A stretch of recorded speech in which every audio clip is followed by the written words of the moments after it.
The following Yeah. content contains adult language and humor that is not suitable for viewers under the age of 18. Viewer discretion is strongly advised. The views and opinions expressed during the following video content are those of the individual and may not reflect those of others. Thank you. Cash show up yet? Where's Cash Money? I don't know. Maybe he's sleeping. Yeah. It is Sunday after all. Yeah. Twitter warrior. He's that Twitter warrior. You know, grinding my gears? Yeah. No, I was in Vaughn's and I was looking for the Forbidden Donuts. And they said, hey, have you heard of this guy Baron? And they're like, no. And I'm like, yeah, me either. He's here. He's here. Everybody, we can do a show now. Phil's going to be sad. Cash is here. We're going to do the show whether he's here, whether I'm here, whether you're here. That's right. Yeah, well, Pirate flag needs to be raised, then it will be raised. Well, you know me. I show up only when I feel like it. I'm not that reliable. Right. I just don't want to be talked about. Good morning, good afternoon, good evening, and welcome one and all to this edition of Pacific 4-4 Pop Talk here on this Sunday, streaming to you live from the Pacific 4-4 YouTube channel, the Pacific 4-4 Rumble channel, the Pacific 4-4 Twitter channel, along with Baron Armentag's Facebook and YouTube page, and also the Phantom Hooligans. And speaking of Cash and Baron, they're here with me as we will be talking about a few stories this Sunday afternoon or Sunday morning or Sunday evening, depending on where you're located in the world. Or it could be Monday already. No! Yes, Baron. Yes. I think for Jace it is Monday now. Yes. But for today, we will be talking about an article from comicbook.com. Helldivers 2 players get to decide which new stratagem gets added to the game. We will also talk about Tomb Raider 1 through 3 Remastered undoes inadvertent censorship. Yeah. Which will then... Go ahead, Baron. Go ahead. I just said inadvertent. Ha ha ha. Yeah. I just laughed at that joke. That'll lead into an article from Bounty in the Comics where the director of Stellar Blade, come on, Mike, speak. I know it's Sunday morning, but speak. Blade? Responds to the patch and the changes to the updated design for the holiday rabbit outfit and is claiming that it was always intended. I don't know about you guys, but I don't quite buy it. But what I will say from my own gameplay experience playing the game on Friday, I'm liking the game so far. Too bad you got all the volumes control for Pacific. Beverly Hills 414 because I was going to play George Carlin for that last one. So, but I'll do it now. I call bullshit. There we go. That works too. And then we'll read an article from Variety, and it says Harvey Weinstein's 2020 conviction overturned by New York Appeals Court. We'll find out the details as to why that was done. And on Thursday, Roboson announced its first auto-transforming Decepticon. None other than Megatron, leader of all Decepticons.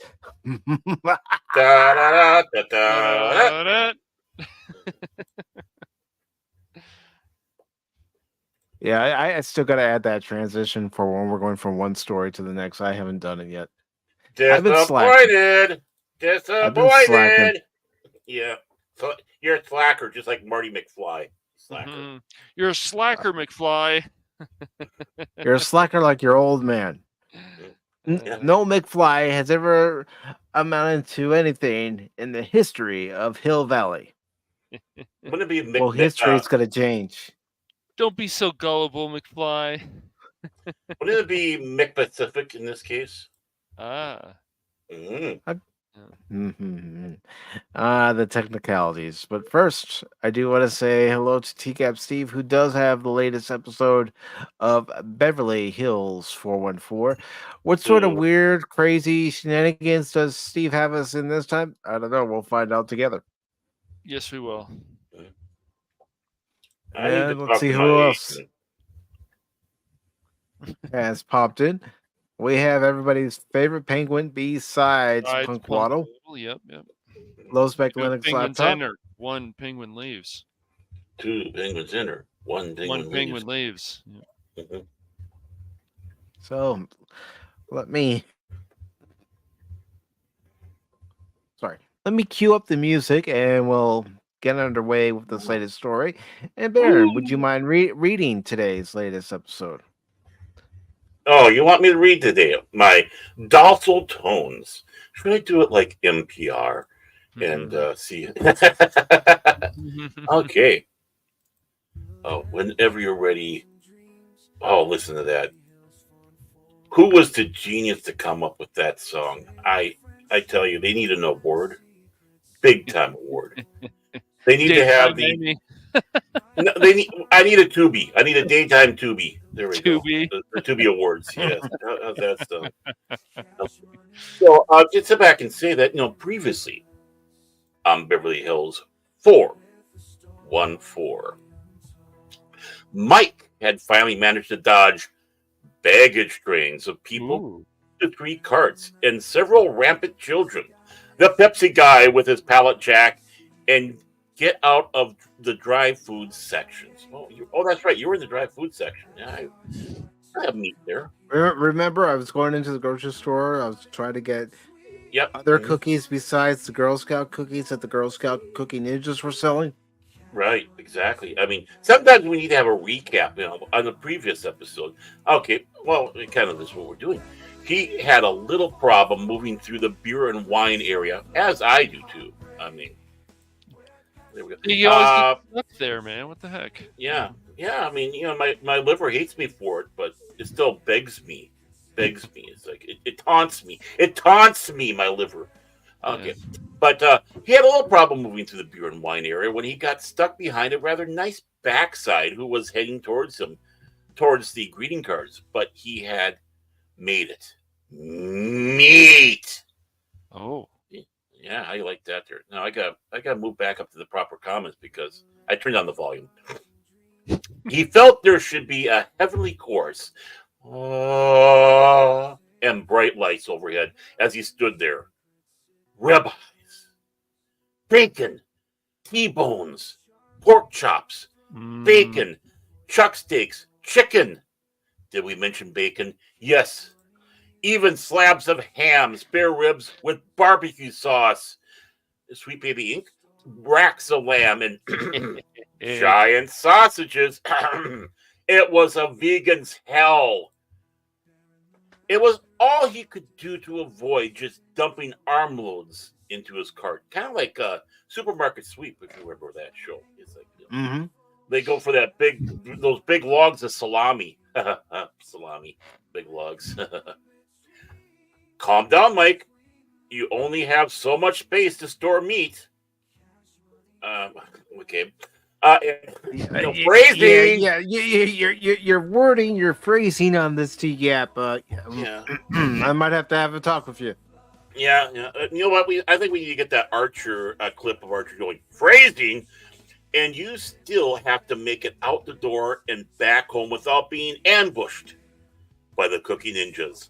Best pick the best cuts, and of course, bacon naturally. His major indulgence was he bought a dinner for 2 with bacon wrapped steak, sausage nibblers, and some sides of all in one box. If he was lucky, he could have someone at, or maybe after, dinner. Ooh. Sorry, a little Married with Children sitcom audience action. Baron wished that Baron wished that the loaner car could drive above the speed of smell because If it was a little faster, perhaps the scent of all the prior occupants would blow out the windows Wait, rather than linger. come, Wow. what the fuck? All right. So the dealership never sprays the inside with some Oh new yeah. car scent. You get in the car. Oh, you like that smell? Yeah, it smells like Ooh. bacon. I'm ready to go. Bacon. Well, I wouldn't mind if it smelled like that bacon. New bacon The smell, new right, bacon Cash? New bacon smell. You need that.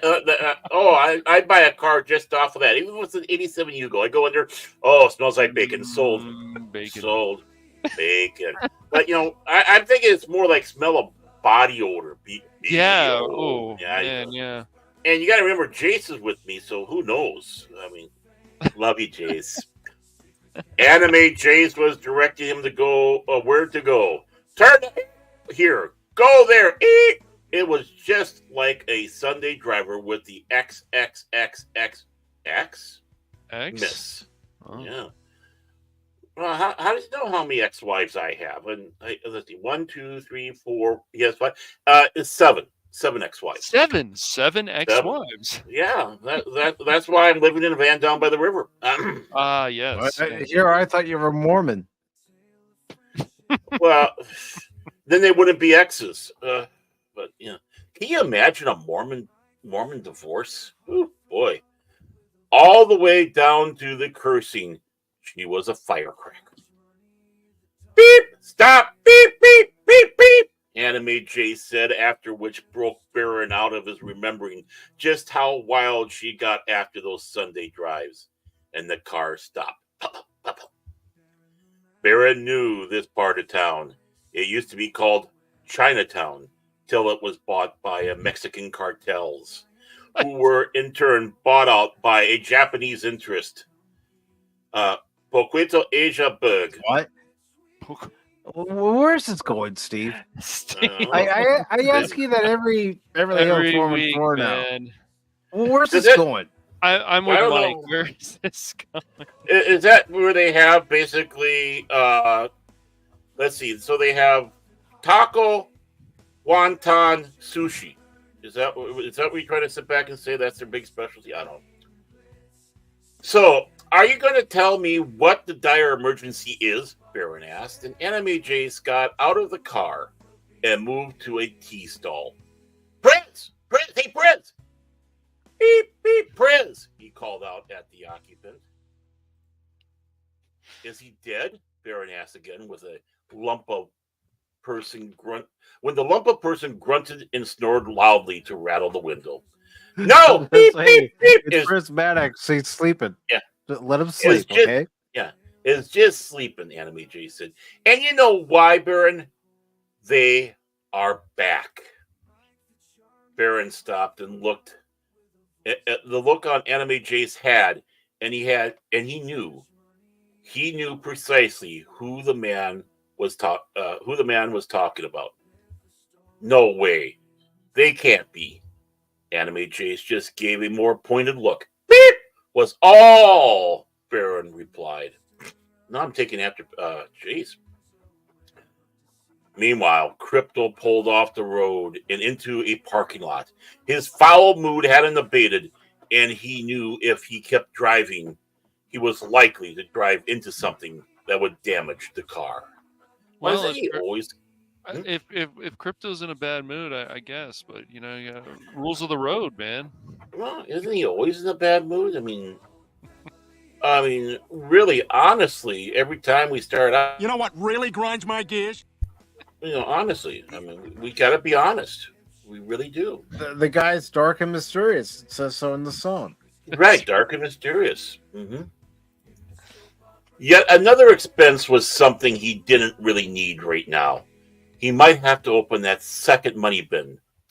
Not on top of every bit of nickel and dime he'd been bled out today. He inhaled deeply when his phone rang once again. What? Do you have any idea on just how annoying this is? First, you set up a trap, but you didn't really. But you should have. And I spent all day dealing with it. Damn it, Phil. What? Why would I I don't know anymore. I do not know anymore where this story is going. Why would I call up and ask about a trap? And say, Where's my shotgun? Oh no, you can't even be bothered to show up and spring the trap when I was in it. You didn't even know, did you? You then have the tits to call me after it and challenge me to fight. when would I ever? Okay, Crypto's. Yeah, T-Gap, we're gonna have to talk after the Oh show. my goodness, I Well- don't remember using the word tits, but it's just like I don't think Baron would. Okay. Oh boy. I use the word tits sometimes. So, boobies. Yeah, not But, that way though. yeah. I can't see. No. Or does he? On top of that, you dare keep calling and don't take the hint that I am in no mood for this nonsense today. Well, speak up. What the hell do you have to say for yourself? Crypto was very angry. Sir, I was actually calling to talk to you about signing up for a great opportunity in real estate investments. And Crypto hung up. Great. He had just ranted against a telemarketer. And what's wrong with that? Bravo, What's wrong man. with that? Yeah, good for him. Yeah. Good for Mhm. this Crypto. Yeah. His phone rang again, checking the caller ID this time. Crypto answered, but having blown his angry load on the telemarketer. Freezing! Wait, angry. No. Wait, but having blown.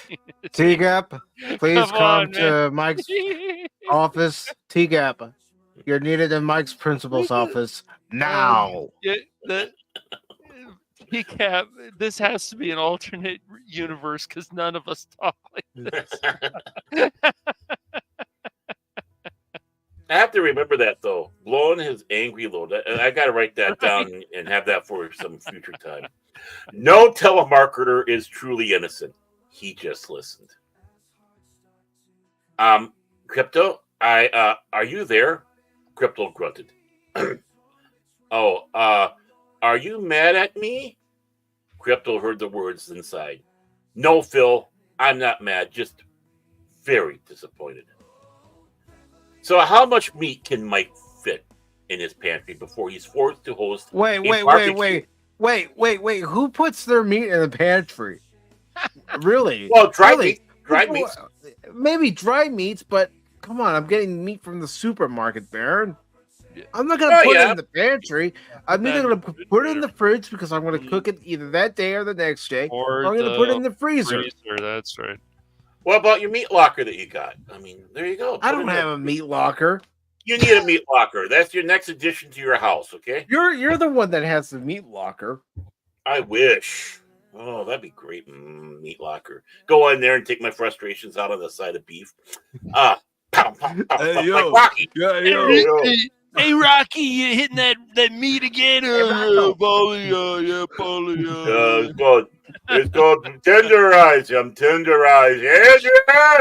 If that's Family Guy did something like that. Hey, Rock, I'm having sex with the meat. Polly, you might want to not do that to the meat. Hey, Rock. It's so Whoa, now we really went to a stream Yeah. here. Thank you, It Cash. did. I know. Thanks, Or T-Gap, crypto. Steve. Now you got Cash going in the direction that we probably should be going on Sunday, but we already have, so it's too late. Oh, He yeah. is slowly turning. I'll show you that. I'll show you that clip later, Baron. You'll laugh your ass off. But I'm sure you will. As long as it's not Sailor Moon. And No, it will won't he be. perha- Thank you. And will he perhaps wind up with a special barbecue for two? Oh, for two. Mhm. Okay. Who are they? They, them? Is that like the new pronoun thing? We'll find out. That anime Jace is talking about. And why does Baron know who they are? Simply by inference. Are they that dangerous? What was that really great real estate investment deal? And why didn't Crypto jump on it like a starving cat on a penguin? Sorry about that little Pigeon, speck. right? Oh, you said penguin. You mean Yeah, pigeon? penguin. Oh, Oh. pigeon. Sorry, it looked like a penguin. I'm not awake. I'm not awake either. Sorry. But you know what? Witcher would be fun. Penguin would be funnier. Um, oh, these answers These and more. answers and more as Beverly Hills Oh. 414 continues after these messages. And to answer your question, Pops, TGAP Steve is the one who's been writing this fan fiction. And every Hey, episode, Pop. I keep wondering, where's this going? And I say it out loud now. I don't keep it to myself. I just say it out loud. Steve, TGAP Steve, Big Daddy TGAP, where the hell is this story going?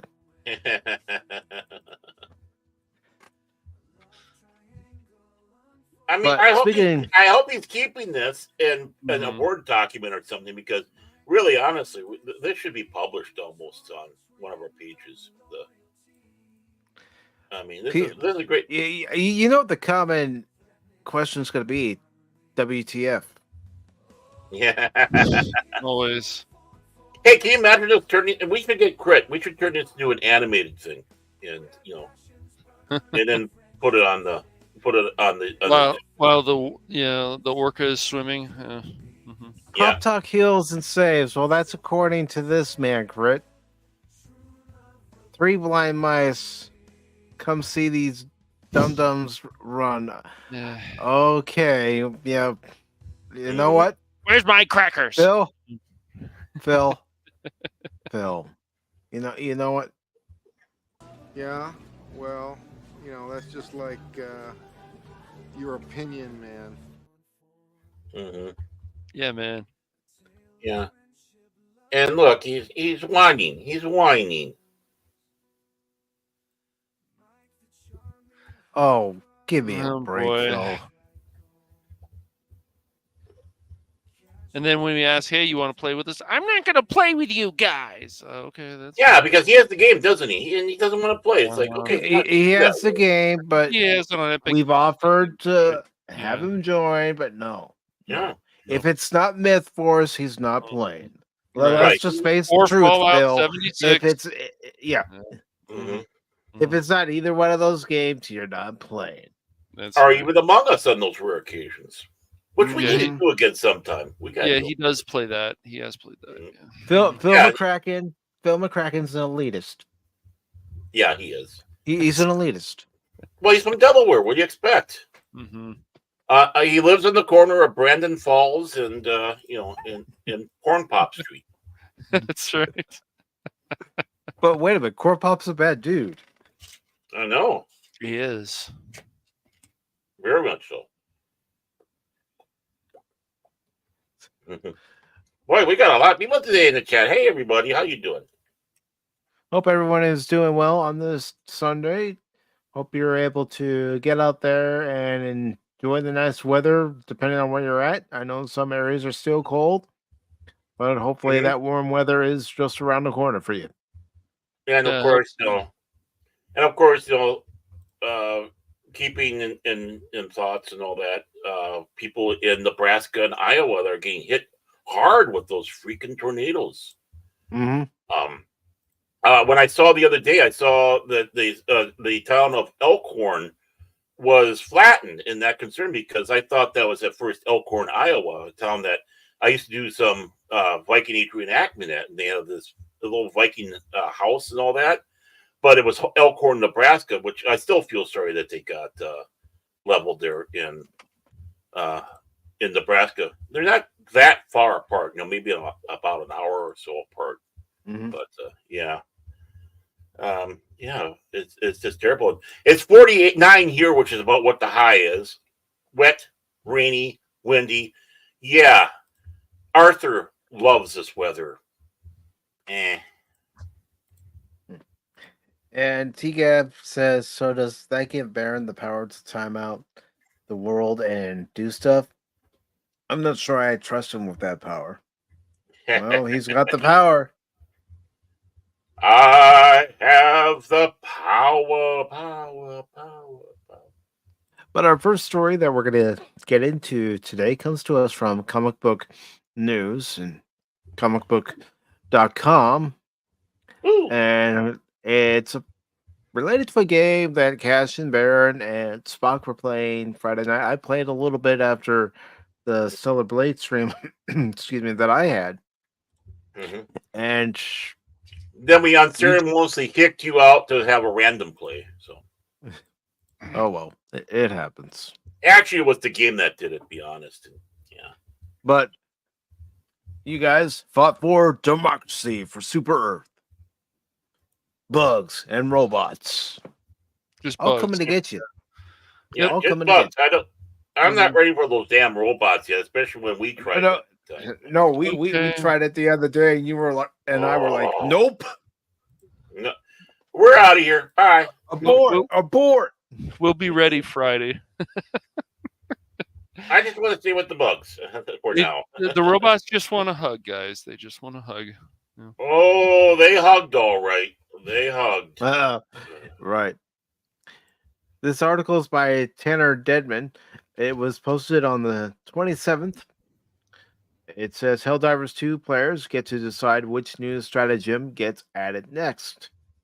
Helldivers 2 players believed recently that Arrowhead Game Studios was teasing them with some new stratagems, and it seems they were correct, albeit with a twist. There are 2 new stratagems on the table, but players only get one of them, and the community gets to pick. Sorry. The current major order in Helldivers 2 tasks players with liberating one of 2 planets, with one awarding everyone the MD-17 anti-tank mines, and the other granting players the RL-77 airburst rocket launcher. Woo. The major order hasn't been completed yet, but it's looking like it's going to be the RL-77 airburst rocket launcher. Good, good. I'd like to use a rocket launcher in that game. Mm-hmm. It makes a mess. We like messes. That gets unlocked. Liberating the planet Chewie, that's what I'm going to call it. I don't know how you're supposed to pronounce, but that's what I'm going to call it. Chewie. Mm-hmm. Get you the mines, while liberating Penta equals the rocket launcher. Aside from the very general assumption that players probably want something they can shoot rather than something more tactical like mine, players have already made it to Penta to start liberating that planet. While Chewie isn't accessible yet due to players needing to jump from a neighboring planet first, well, things could of course change before the major order. The airburst rocket seems like the front runner right now. Well, yeah, we want a rocket to blow stuff up. Mm-hmm. You know, that name is, if you take the H out, it would be Coochie. Coochie, Coochie, Coochie. Like Charles. Maybe it's Charles' home planet. Maybe. Yeah. If you head to the game's various forums, such as the subreddit, however, you'll see Helldivers 2 players cautioning others about the airburst rocket launcher and its destructive power. Numerous posts have been shared in the Helldivers 2 subreddit showing players using the airburst rocket launcher ahead of its official release, with most of those clips ending in full teams, or at least the users getting totally wiped out by the launcher. Mike, you did it again. Sorry, guys. Yeah. Friendly This thing fire. packs the wall up. Yeah. I can't remember. Did Cash, did you kill me once in the game? Yeah, in the game, people. Probably, but not. I think you friendly fire. I mean, or killed some people. Yeah, there was definitely friendly Mhm. fire. There's always friendly fire, even when you're trying to avoid it. Mm-hmm. Well, don't run in front of me when I'm shooting at somebody. That I hate that. You're shooting at someone, and all of a sudden someone goes right in front of you, and you waste them. It's like, well, that's not my fault. One of my favorite one is I thought I could avoid the drop when it was coming down, and it crushed me. Like, I got through it. Nope, I'm dead. Mhm. Well, if it was a Looney Tunes cartoon, you would have had that side coming out from underneath the drop, and it would have said help or something. Mm-hmm. He would have been walking away like the accordion. Yeah, like Wile E. Coyote. Similar to how some players accessed other unreleased parts of the game in the past, it seems some Helldivers 2 players have managed to get their hands on new stratagems by data mining old versions of the game. That's what's Ooh. led to some rocket launcher dissent, with players suggesting that maybe the tank mines would be better after seeing how fickle the launcher is. But Helldivers 2 community manager Spitz cautioned against putting too much stock in those unofficial previews of the weapons. Mhm. Spitz said in the game's Discord server that both stratagems are technically usable via these data mining efforts, but the versions players are using are depreciated iterations of the stratagems and don't reflect what's planned for the full release. Mhm. Whatever choice players make, it seems likely that Helldivers 2 will eventually get both stratagems anyways, since it's difficult to imagine Arrowhead Game Studios just tossing out one stratagem entirely. Mhm. Somewhat separate from the stratagem, Spitz also said that the updated version of whatever is chosen will be a major build update coming early next week. So those who've been clamoring for a larger update for Helldivers 2 will finally get their wish in a couple of days. Okay, cool. And this game All isn't right. even that old yet. No, I mean, that's No, amazing. this is but it's popular. Mhm. right. Well, it's interesting because the first Helldivers was not a game as a service, and this is, but they're doing a lot of things right. And so, of course, the argument is like, is that mean we should just accept it? I said, well, if they're doing a lot of things right and they're making a lot of the community happy, that's a good thing. Right. You're only paying $40, and you don't have to pay any extra money, which is No. nice. You can grind for everything in the game. Right. Hmm. Exactly. And that's what's fun about it. It only encourages you to play harder, faster, better, Yeah. die in glorious ways. I mean, yeah. Yes. I mean, honestly, playing that, I know Mike sat back and said he puts it above Dark Tide. I have it about equal. Have it on equal with Dark Tide for fun for me. Just remember, we can't fly across half the map like when we get killed. Yeah, I know that, but if I'm comparing the two games from their perspectives, Mhm. I'm right now I'm liking Helldivers 2 just a little bit more. Yeah. Yeah.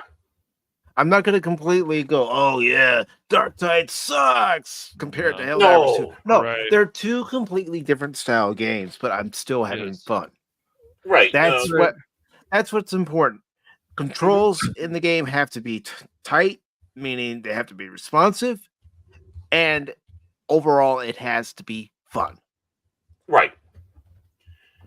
And the concept is different. Dark Tide, you're basically underground. It's like a dungeon type crawl, while you're on planet with this one.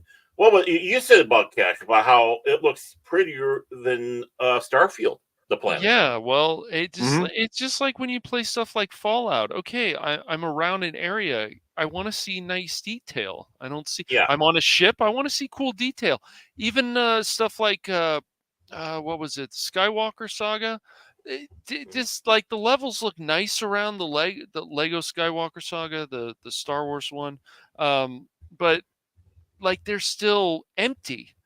They should have more detail around them. I think that would be Mhm. cool. I What- mean, even we talk about Star Trek, we talk about who doesn't want to. I think a lot of people like seeing that detail on anything. Right. Was it Yeah. Blue the other night who said in your chat when we were playing Friday night that Star Wars needed a game like Helldivers? Yeah. Yeah, he did. He did. Mhm. Mhm. He Uh, did say that. I agree. It would have worked. It would have worked, but Yeah, it's not it going to would. happen now. No, no. It would Mhm. work. I mean, the best thing we should get, of course, if they're smart, which and they want to make easy money, is just build on whatever the classic Battlefront 2 is and make a 3 like they were going to, and just with Mhm. newer graphics like they've done with the other Battlefront games, and just go with that, and make the AI pretty smart like the other ones, and build from there. And game as a service, yeah, $40 game right there. Mhm. Unlock this, unlock that. Yeah, of Star Wars, sure. Weapons, yeah.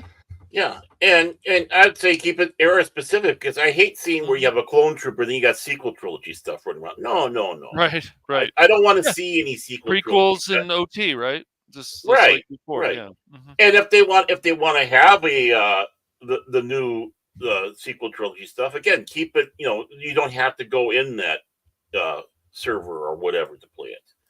Yep. And that's all I have to sit back and say because I'm not interested in that part. But yeah, it kind of drives me crazy when you're playing like the new Battlefront stuff, and it's like it's so anachronistic to you know you have Kylo Ren battling Grievous, or I mean, Well, I'm just yeah, pulling out of my head, but it's just like here, like just give us more. I think it's just always we've had more, so we yeah, should always get more.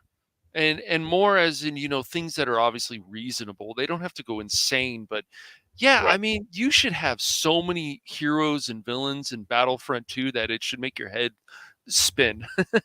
yeah, From if you're gonna put all the sequel stuff in there, put all the prequel stuff, all these different characters, even characters that were not seen much. It's like, oh, cool, a new Jedi. Like, I don't know much about this guy. Let me look him up, or this mhm, female, or whatever. Yeah, I mean, they just a whole list of characters. But once again, that game started as like more of a gambling thing, and then they had to fix it, yeah, and hmm, it's just it's still not the classics, man. I mean, that's why they're the classics. I mean, you could play that same map with AI, and they're pretty smart. They go right to the control point. They're defending it, and it's like that's how it should always be.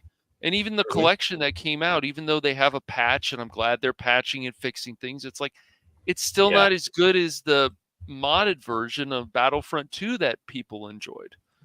Well, So, yeah, and they also put it out there that there's less than 100 people playing the online for oof. the remaster. But basically, it's a dead game. I mean, Mhm, anyone was hoping that'd be effects and such. Well, it's dead. They're not going to get people coming back. mhm. They made people mad. The only complaint I have with Helldivers is a little bit of the same, as the Battlefront 2, Mhm. 1 2, uh, with the server, because it seems like they didn't realize how popular this game is. And Right. when we start going to the quote unquote busy times, like when I was playing earlier in the day, no problem, boom, everything. When it comes to when you get to the evening and people are home and the gamers are out, the servers, it takes a while. It takes a while. Yeah. So, Yeah. It's and that's my they're only gonna have to complaint. work on that. Yeah, I Yeah, think that. and I'm sure they are. I'm sure they Mhm. are. I think they're just they're just hugely surprised. It's one of those where we rather build up than have to take away type of thing, Yeah. because Were then it you means it wasn't popular. were you just doing solo queue then for that, or were you playing with Uh, some randoms? I was playing with, I find, yeah, I'd be by myself, but I'd join in some of the battles that they have there. The with the randoms on there, and of course watch them play like dwarves and run ahead of everybody else. And it's like, wait, guys. Yeah. But Yeah, well, they definitely give you a more freedom than in Vermintide, because you're kind of yeah, closed in. You can only go certain hmm, places, but you got right. more freedom. You can be surrounded by the bugs and the robots, though. Oh, Mhm. really? I didn't notice that. Didn't notice that at all. But it's nice you have that you can dodge and so on, which is Right. pretty. It does help. You So. know, basically, all I gotta sit back and say to that cache is, Mhm. "Well, I hate this. I hate this." Right. Yeah. Okay. It's yeah. No, it's a fun game. I'm gonna do some solo queuing myself. Yeah. Oh yeah, I want to get up a little bit so I can get some neat stuff. Wow. The cosmetics, and that's what's nice. Again, like you said, you grind in there, you can get the cosmetics. And then we can play offline and then before Mhm. Friday and all kinds of stuff. I mean, the game is fun. It just needs to keep Mhm. going in the right direction and should keep I making a think lot of money. Yeah. I think they are. I think Mhm. they're being incredibly smart, and bless them for it. Honestly, bless them, especially in this age where you got BS artists doing games. Yeah. Okay. Well, guess what? I get to read the next story, folks. Ooh. How's that sound? Well, I'll add to it if you need me to, Baron. So You are going to add to it. You're not Okay. getting out of this. You're not getting out of this at all. You're not the only one reading, you bastard. I know Yeah. your games.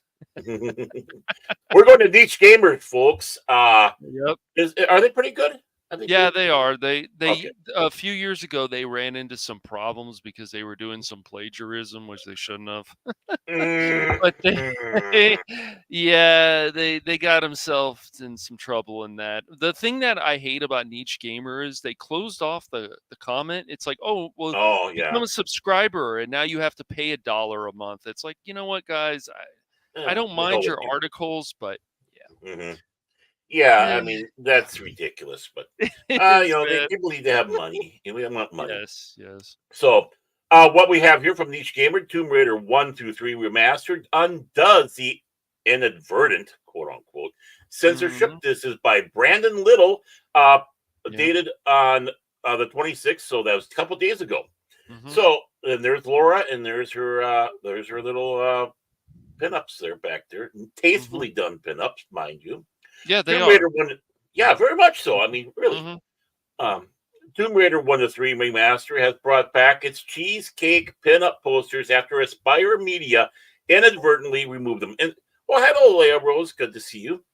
And of course, again, it's Aspire, Hello, those same Leia. ones that we had the big problem with the Yes, they're the same ones, and they're doing things better now. It's funny. It takes a backlash for people to say, oh, well, hold on a minute. Mhm. Exactly. You start waking up. They realize, oh, that we don't want to have what happened with Battlefront. We better, Yeah. last, and it's a minor thing, but when well, I'll talk about it afterwards.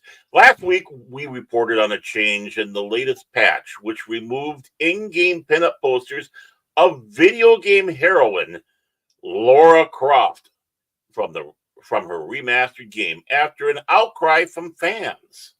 It seemed Aspire decided to bring them back, saying, yes, thank you to the Tomb Raider community for your continued feedback and support of Tomb Raider 1 to 3 Remaster starring Laura Croft. In the recent release patch 2, we made several texturing graphical updates to the HD version. As part of these updates, the posters in Sleeping with the Fishes, Lost Artifacts, were inadvertently removed in the HD version of the game. This has been resolved, and these textures will be restored in patch 3. Please don't hurt us, please. We're sorry. And it's nearly impossible to prove if this initial change really was done inadvertently. But regardless, Aspire has received praise from fans for rolling back the censorship of the game. The posters were upscaled as part of the game's remastering, so it seems unusual for such unique assets, phrasing, to be removed. Yeah, to be removed inadvertently. Yep. Here we got DOA Momji or whatever. Yeah. I I think that's how you pronounce it. Mm-hmm. Yeah, and they go, wow, they actually listen to fans. This is extremely rare. But you have my biggest thanks. So that was a nice quick little story about that. And yeah, after what Aspire pulled off with Battlefront and this, Yeah. I mean, I realize it's a little thing, but goes in this a long age, way. Mhm. right? I think video game fans are getting fed up with it because they just hear of anything. They think it's a slippery slope. Rightly so. slippery slope. And from our perspective, I thought it was a good follow up to the story that we talked about last Sunday. So Mm-hmm. Yeah, Yeah, that's a great one. I found this and I was like, oh, it's just Yeah, good. I'm so glad to see this. I, It's I, there's they just it's little things. It's just like the change of the Sonic. Look at how much the Sonic movies Right. made. I mean, it's just the Mhm. little changes, and people go once again, oh, that's pandering. Yes, but it's pandering the right way, if there is such a thing. But yeah, well, it's not pandering. well, I It's don't know. Maybe it's delivering what's what should be needed. promised. I what's guess. Yeah, what's yeah, you expected guys. Yeah, right. from a Right. game like Tomb Raider? Yeah. Yeah, Now I mean, we already know that this reversal was made high and large due to fan outcry. Let's Right. face Right. it. Yeah. It was the fans that noticed it right. and said, "Hey, why aren't the posters in the HD version?" Right. Yeah, you can Right. still see the pixelated versions in the original version, but hmm what Yeah. the heck, Aspire? Right. Now, Mhm. will we actually see that when it comes to Stellar Blade? hmm I I'm don't gonna know. say it again. Mhm. As far as gameplay experience, I'm enjoying my experience from what I've played of the game so far. Right. And that's what matters to me. Are the controls good? Right. Yeah. That's a big deal, as it should be. Mhm. But Well, that and the story as well. Yeah. Mm-hmm. Sony has been throwing their weight around, Shift up, basically complied with Sony in order to get the game sold. And on day one, on digital, the patch was released, and instead of getting, I considered this a modest look for a bikini. This one right here, this Yeah. is the original. Mm-hmm. hmm Yeah. Instead of Very getting this, we're now getting this. Mm-hmm. hmm Really, And- I mean, when and- you compare the two, Mm-hmm. why even bother adding this to the bikini? Why? Well, it's just the We- same we- thing we- with the Tifa thing, man. The we've sports seen, bra. Okay. Yeah. I know, but Mhm. we've seen people in the 70s wearing bikinis like that. 80s wearing bikinis Of course. like this one here. Yes. One piece bathing suits like this one here. Yeah. Yeah. Farrah Fawcett. Mm. She wore a bathing suit like this. I Mhm. know because my dad had a poster of her in the Yeah, garage. she did. Yeah. Yeah. The one of the 20th century iconic posters. Yes. Mm-hmm. Yep. Yes. She did. hmm And even when you And look let's not at forget Bo Derek and Ken. Mhm. Or no, yeah. Yeah. Running along on the beach wearing a bathing suit similar to that. what's the big deal? And yeah, if you want to blame Shift Up, blame Shift Up. But I'm looking squarely at Sony hmm because Sony is the one that said, "Well, if you don't do it, we're not going to release this game out to the masses." Now, the way I understand it, if you have a physical copy and you don't have it connected to the internet, then your game won't be affected because it can't receive the update. hmm Unfortunately for me, I elected not to pre-order the game, the physical copy. I instead went with the digital copy after not being able to find a physical copy at my two stores. hmm And I'm sure that update's in there. Most positive, 100%. And we'll be getting this. But what I'm more concerned about is the gameplay. Will I still continue to have a good gameplay experience? Mhm. I'm hoping I do. I hope you do, man. Yeah. I hope you do. It's so funny to me, and I reading some of the comments and not replying to them because it's like you don't want to get into this. Really, you know what's going to happen, but with situations We like know this, you. people. Yeah, I did not. I couldn't push myself to do it. But when people are calling other people incels and this is what you're upset about, go touch some grass. Once again, when something censors something that they like, let's see how they respond to it. Let's see how they respond.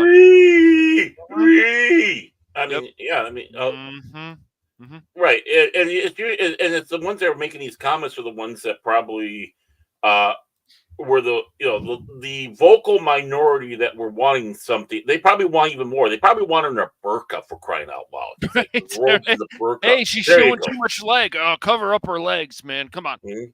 Yeah. Yeah.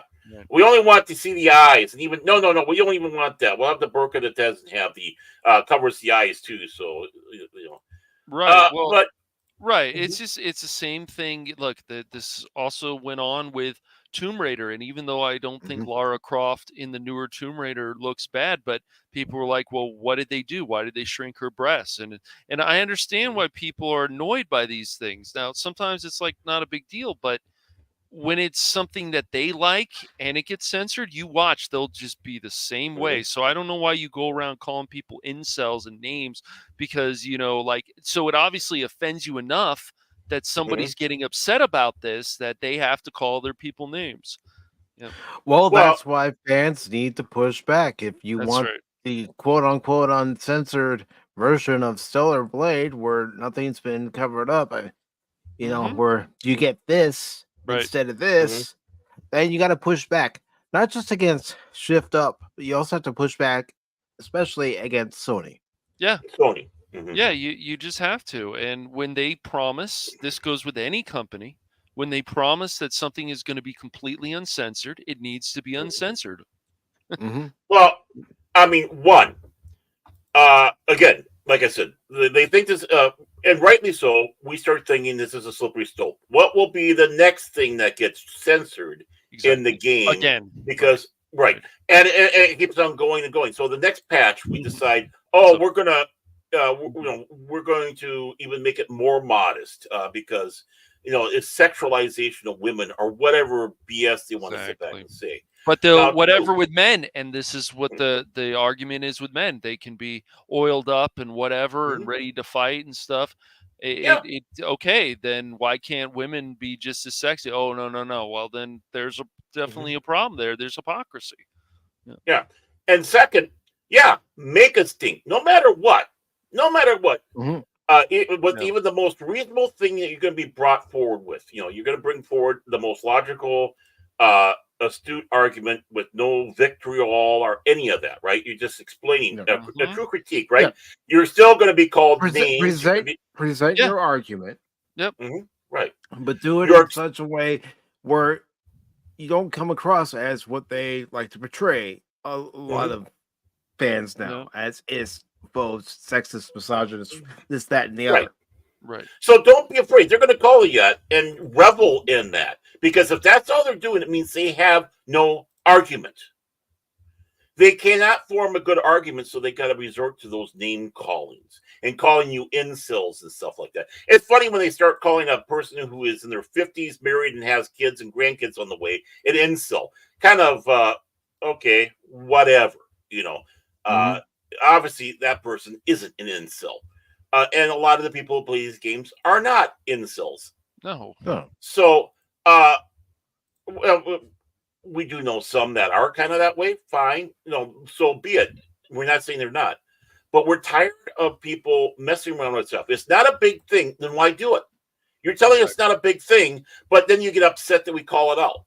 Well, then obviously it must be a big thing. Then it's a big thing. I mean, during my stream, at no point do you hear me go, "Oh my god, look at her ass! Oh my god, look at she's running!" I just, Right. Well, that's me. I'm the one that does that. I wasn't doing that. Yes, I mean, I was looking at jokingly. I'm not gonna lie and say I wasn't looking at the visuals. Of course, I was looking at the visuals because everything that happens on screen, you got to pay attention to what's going on. Right. Yeah. But as I said, I was pleasantly surprised that the controls were better in the full version than they were in the demo. Mhm. And controls in the game matter to me more than graphics anymore. Mhm. Yeah. And some of the games that are old, have great controls, great story, and still great graphics. Mhm. Mad Max. Yeah, it has But- solid graphics. I agree. Yeah. Mhm. I mean, yeah, I know I joke about it when I saw babies and such like that. I mean, that's a joke, people out there, when I do all that stuff. But yeah, I mean, it's honest. And when I'm playing a game, I like playing women characters. One, because I do believe in that we've always had strong female characters. So I'm given a choice. And besides, if Sure. I'm going to be looking at a butt through a whole game, I don't want to see a man's butt. I want to see a woman's butt. Okay. It's just me. I'm a guy. It's not because I'm an incel or whatever. It's just I like looking at beautiful women, beautiful representation of women, strong, powerful women, in which a lot of these games, let's face it, Laura Croft is. Yes, she Mhm. is. This character in Stellar Blade obviously is. I Mhm. mean, they can't be a freaking Violet. And look, Not when you're going against an occupied alien force. right. So, here we are, guys that hate women, right? We hate women, but yet we flock to these games, and it's more than just the look. We enjoy the look, yes. But like we said, if we're playing a game, it's a female protagonist, we have no issues with it because there's no preaching, there's no nothing. It's like we're playing a game, and we appreciate it. And we always have. That's why Laura Croft is still popular. I mean, she started out in the 90s, for crying out loud. Yes. Remember when we didn't have female protagonists and we didn't like women? Right. She's the female version of more of like a Indiana Well, Jones. She's just cool, but she's different. I can't still. think of the character's name off the top of my head, but she was in Perfect Dark. Mhm. Oh, Come on, Mike. can't think of her name. Dang it. Let me look it up. I can't help you on that one. Well, you also had the woman from No One Lives Forever, and you got this like 70s theme. She's a badass too. Mhm. You of course got Alex. So somebody in the chat, help me out. Who's the protagonist in Perfect Dark? I can see the character. I just can't. I can't.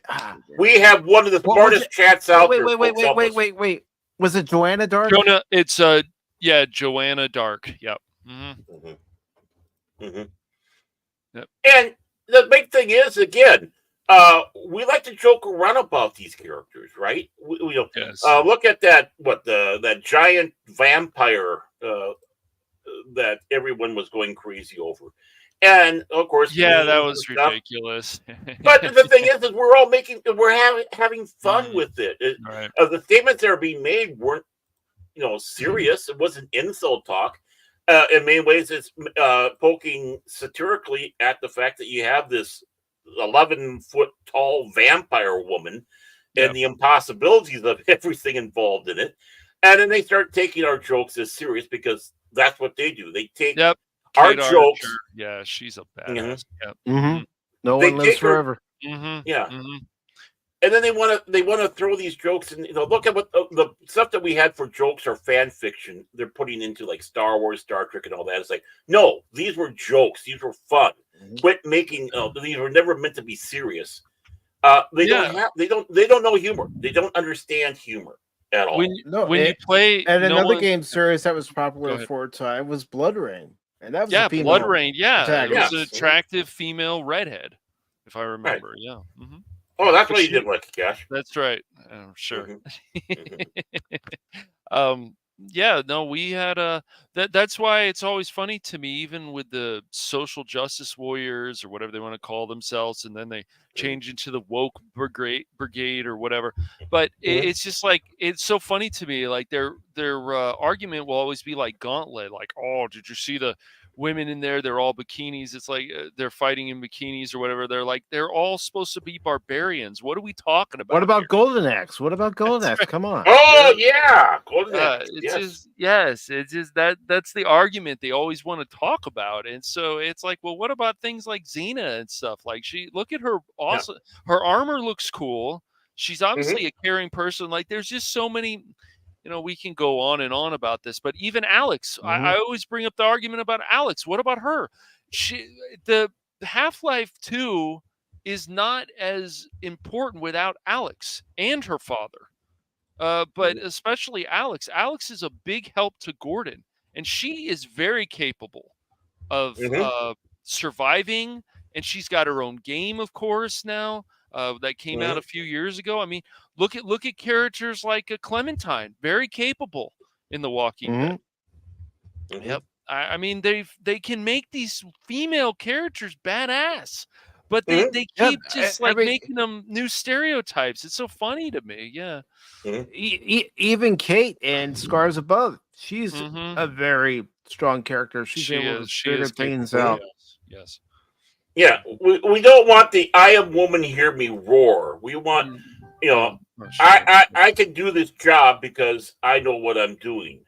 Nothing wrong with a confident female protagonist, but when you start getting the anything you can do, I can do better attitude, that gets boring and tired, and it starts putting down on everything. It's like, okay, boring. It's like Rey the Wonder Jedi. I mean, how many Terra from Final Fantasy VI, or I can't remember what it is and what it's supposed to be in Japan. Is it 3 or something? I can't remember, but she's a very capable character. She's got these powers.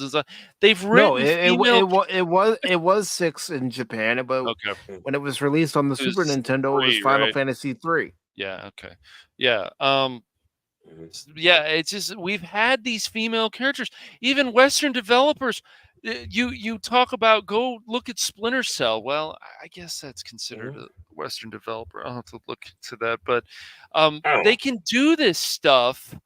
They just what happens is even the character for Spoken, she could have been an absolute badass, but they make her a new kind of stereotype, and it's just like, no, guys, this is the wrong way for a female character, for any character. Yeah. And remember, these people that call us incels and stuff like that, these are the same people that go out there and go nuts over bear sex and bear geek. How wonderful all this. Exactly. This is great. Talk about creepy. Right. And I want to make this clear. Like, I know everybody just didn't buy it for the bear stuff, but don't tell me there aren't some people who did, that they want to see that. Yeah. Well, we saw that reaction video of them when they showed it to that crowd, and all the blue-haired land whales, literally male and female, getting up, literally giving a standing ovation, going nuts over. It's like, oh, really? Okay, cancel the Skippy delivery to their house. Save the dog. That's all I gotta say. Yep, I know. Right. I've never seen a dog want to go voluntarily to the pet hospital to be euthanized because of these people grabbing the Skippy jar. Yep. Right. But really, I mean, again, you say this about us, and then you take a look at what they're. This is perfectly fine. It's like the meme where the dog is sitting there and the world's around them on fire. It's perfectly fine. Right. Well, they're hypocrites. It's the same thing that they've done to Mary Jane and Spider-Man 2, and people, it doesn't matter. It's like, well, the reason a number of people feel it matters is because Mary Jane is supposed to be a very attractive woman, and when you change your jaw like that, what are you doing, man? Well, when you start changing the characters to meet the quote-unquote dev, own personality. I want to make him like me. I'm in a wheelchair, and I'm non-binary, and whatever it is that one dingbat was going to put herself in as a female Spider-Man in a wheelchair with with pronouns and all that. It's like no, you that's not it. You just don't know how to do this, folks. All right. Well, I was born with cerebral palsy. That doesn't necessarily mean I want to see a character with cerebral palsy in a game. Well, they don't understand. I mean, go back to Transformers with is it? No, Chip wasn't the one to do it. Was it Chip? Chip was the one that was in the wheelchair? Okay. I did. Right. Okay. He was so much more than just his disability. This is but it's like what Anonymous has said. It's like I know they say they're talentless, but I think it's just more, they just don't give a shit. They don't care about these things, and they should. They should. People would be, if we saw another character like Chip, hell yeah, man. So many people would be like, this is awesome. I'm sure of it. They would be very happy to see that. Right. Exactly. He was a smart lad. Right. and that's just it. It shows that a true reality that we all have our talents and gifts in a certain area. Yes. I can't walk. I'm in a wheelchair, but I can do this. I know my limitations. I can't necessarily go out in the field and be this Rambo like hero. But the thing is support in this area is just as important, if not more important. If I can't get this information to the people or figure this out, people are going to die. It's so weird to me. It's like, yeah, I'm in a wheelchair. It's like, I don't care. Like, where is the character saying, I don't care what you think? This is who I am. And if you don't like it, buzzer off. Like, they can't do that with somebody who's disabled. Sometimes they can. But usually with the writing, they're just, they seem to be afraid or scared to say that. No. Let's see more of that. Yeah. It's weird. Oh, people. you don't know what you want, Mike. Yeah, I do. Right. I'm an adult. Yeah. I know what I want. Mike, I'm your ally, Mike. You don't know what you're talking about. I'm here for. And that's my response to that. Help! Help! I'm being repressed! You did it to yourself. Honestly, you're absolutely right, though, Mike. That is one of the most annoying, obnoxious things to ever hear from somebody. I'm your ally. I'm a queer ally. I'm this ally. I'm an ally for this. No. When you get half a chance, you're just using these people. When you get half a chance, you're going to toss them to the next flavor of the month. It's just they forget about everything with these female characters. Even Life is Strange, like that game gets very dark, and the first one does, and it's like, okay, the main character, her friend, she's a lesbian, she's confused, and they explain to you why she's confused. But there's so many different aspects of the character. You're like, I don't care. That's the whole thing. We don't care if these characters are trans or gay or whatever they are. But can you make them so much more interesting than that? Right. That Unfortunately, they can't. They're incapable of making these characters won't do it. Interesting beyond the label they want to put on them. Yep. Well, I mean, as it goes with me, I'm going to surprise everybody. Yeah, I had a problem with the trans character in Fallout. Not that the character was in there, right? But it's like, what the hell is this person doing in the Brotherhood of Steel? Brotherhood. They would, right. they would not accept. In fact, more likely, they probably would have crushed her head, right? Yes. But yes. if you have this character in a vault, like Vault 4, right? Or someplace like that. Now that's believable. Okay, I can see it now. Okay, I will give a pass. But again, you're throwing something in there and then not even having it in a believable situation. Yep. So I suppose people would say, "Oh, he's going to unload the fact they had a trans character in there." No, I'm unloading the fact that you did it wrong. Right. Put them in the wrong place. It doesn't make sense. It's the same with. Yeah, go ahead. And they didn't focus on it. Thankfully they didn't focus on it. But still, the fact that it's that way, no, it wouldn't work. Right. It just doesn't work. And so it's just they just keep doing this stuff. It's just I remember when somebody on another stream before, this was a while back with The Last of Us, it's like, it's not the fact that you have two gay people. I had forgotten Bill's character was gay in The Last of Us because it had been so long, but it's the fact that you guys missed the opportunity for Ellie to meet Bill like she does in the game. You missed that opportunity.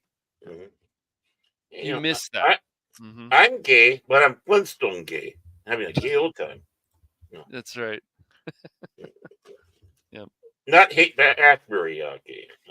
I'm Flintstone gay. Yeah. Yeah, so remember that word came from.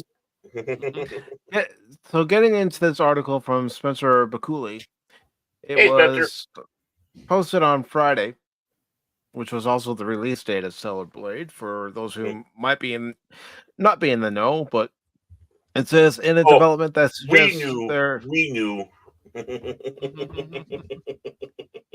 In a development that suggests there truly are no heroes left in man, following the discovery that a patch censored the game's holiday rabbit outfit, Stellar Blade director Hung Tai Kim, and I apologize for butchering that, has claimed that he always intended for the updated, less risky version of the costume to be its final design. Well, why not include both? Mm-hmm. Because honestly, there's nothing risque about this. Mm-hmm. Nothing. It's pronounced He Young, I guess. I just Okay. looked it up. Mhm. Well, him saying that statement, you almost want to be tempted to say, okay, blink once, blink 2 times in a row, you're fast. If you're being coerced into saying this, Mhm. give us you want to sit back and say that because that's kind of the case. Here's Yeah, a statement, you're going to make it. You know, Sony is doing it. Mm-hmm. As seen in both the game's demo and its unpatched on disc release, the original version of the Honey Rabbit outfit provided Stellar Blade protagonist Eve with a hooded leotard featuring a bunny tail pom pom on its back and a plunging cleavage heavy neckline on its front. And again, I'm going to say it one more time. What's so oh my god about this? Really? Yeah. That Really? is EAM It- game. It is. It's just so ridiculous. It's so tame. It's because of the cleavage, I guess. Oh no! Oh no! How terrible! Oh, Oh, my. you still got some cleavage here. Yeah. You do. Yep, you Mhm. do. I know. I'm surprised they didn't have her sit in for breast reduction surgery. Right. However, following the release of the game's day one patch, the same one that censored the game's hard graffiti graphic due to concerns that one particular instance of the image could be taken in bad faith as a reference to the N-word racial slur. Okay. Players soon found that rather appearing as it did originally, the honey rabbit now covers up Eve's chest with a lacy undershirt. Mhm. It extends out toward the bottom in order to cover up the amount of skin shown around her thighs. Oh gosh. If we were doing a Rumble exclusive edition of Pop Talk, I would have a few things to say. Some untoward words, strong ones, Yeah. things that would Yes. flag this channel in our heartbeat. Yep. Yeah. Yep, but I'm going to be a good boy. I'm not going to overreact. Yeah. Unsurprisingly, go ahead, Baron. Oh, I was going to step back and say, these are the people that when Mapplethorpe back in the 80s, when the big thing was coming through with Mapplethorpe and his showing off his pictures, which, of course, great photograph taker, but they also were including basically pornographic pictures, a series of them coming through there that people didn't want to have access for kids to see. And the same crowd, basically the proto crowd to what we have today, are all in arms. How dare you want to put this behind a wall? You're censoring. It's like, no, it's not censoring. You can still see it, but it's behind, it's like when you go to the video store and you have those beaded things covering the door. You can walk through and they clack, clack, clack, and there's all your adult movies. That's what they wanted to do. And it's like, no, how dare you? It's like, a man, Mapplethorpe with a picture of a bullwhip up a certain orifice, stuff like that. Great stuff for kids to see, right? These are the same people who are complaining about, who sit back and celebrate this, then complain about tame outfit like that. Yeah. You can tell these people have never been to a beach or a swimming pool. They're probably afraid of getting harpooned. You can come to my area during the summer and see all sorts of different outfits. Oh yeah, even here, even in Minnesota, there, don't you know?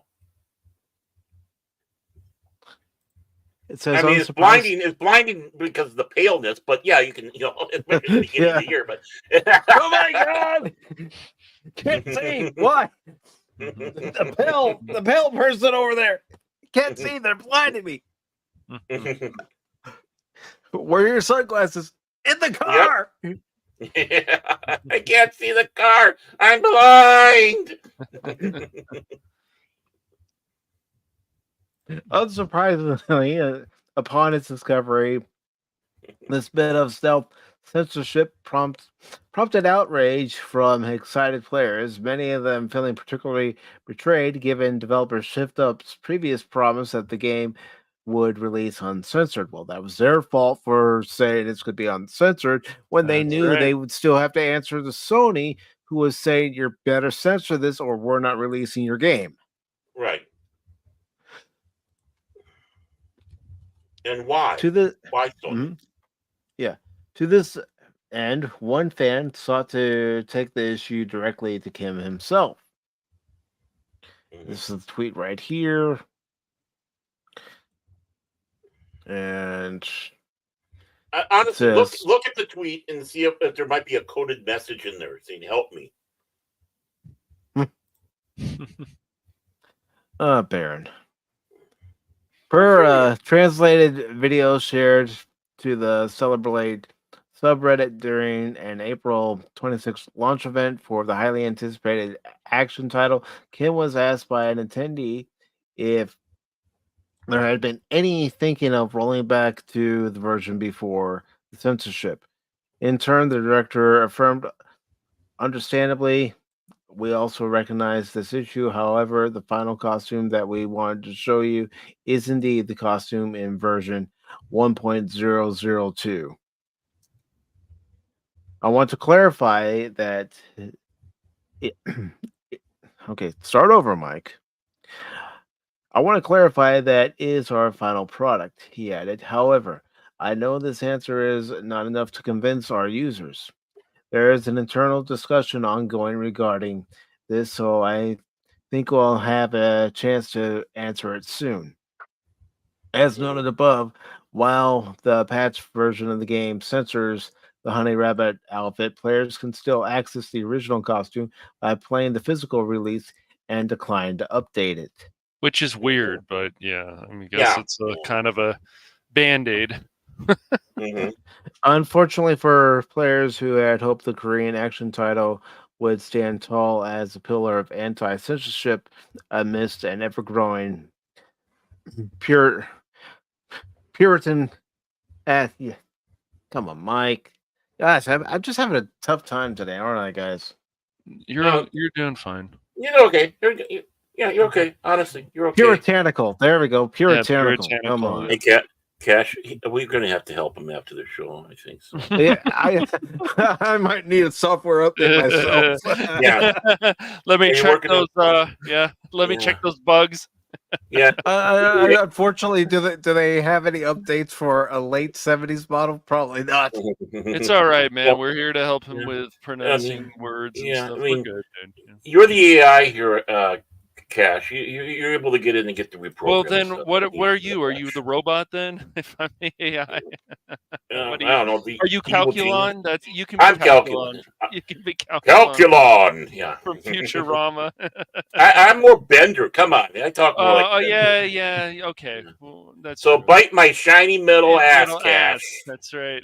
And my response to that, Baird, That's the dumbest thing I've ever heard.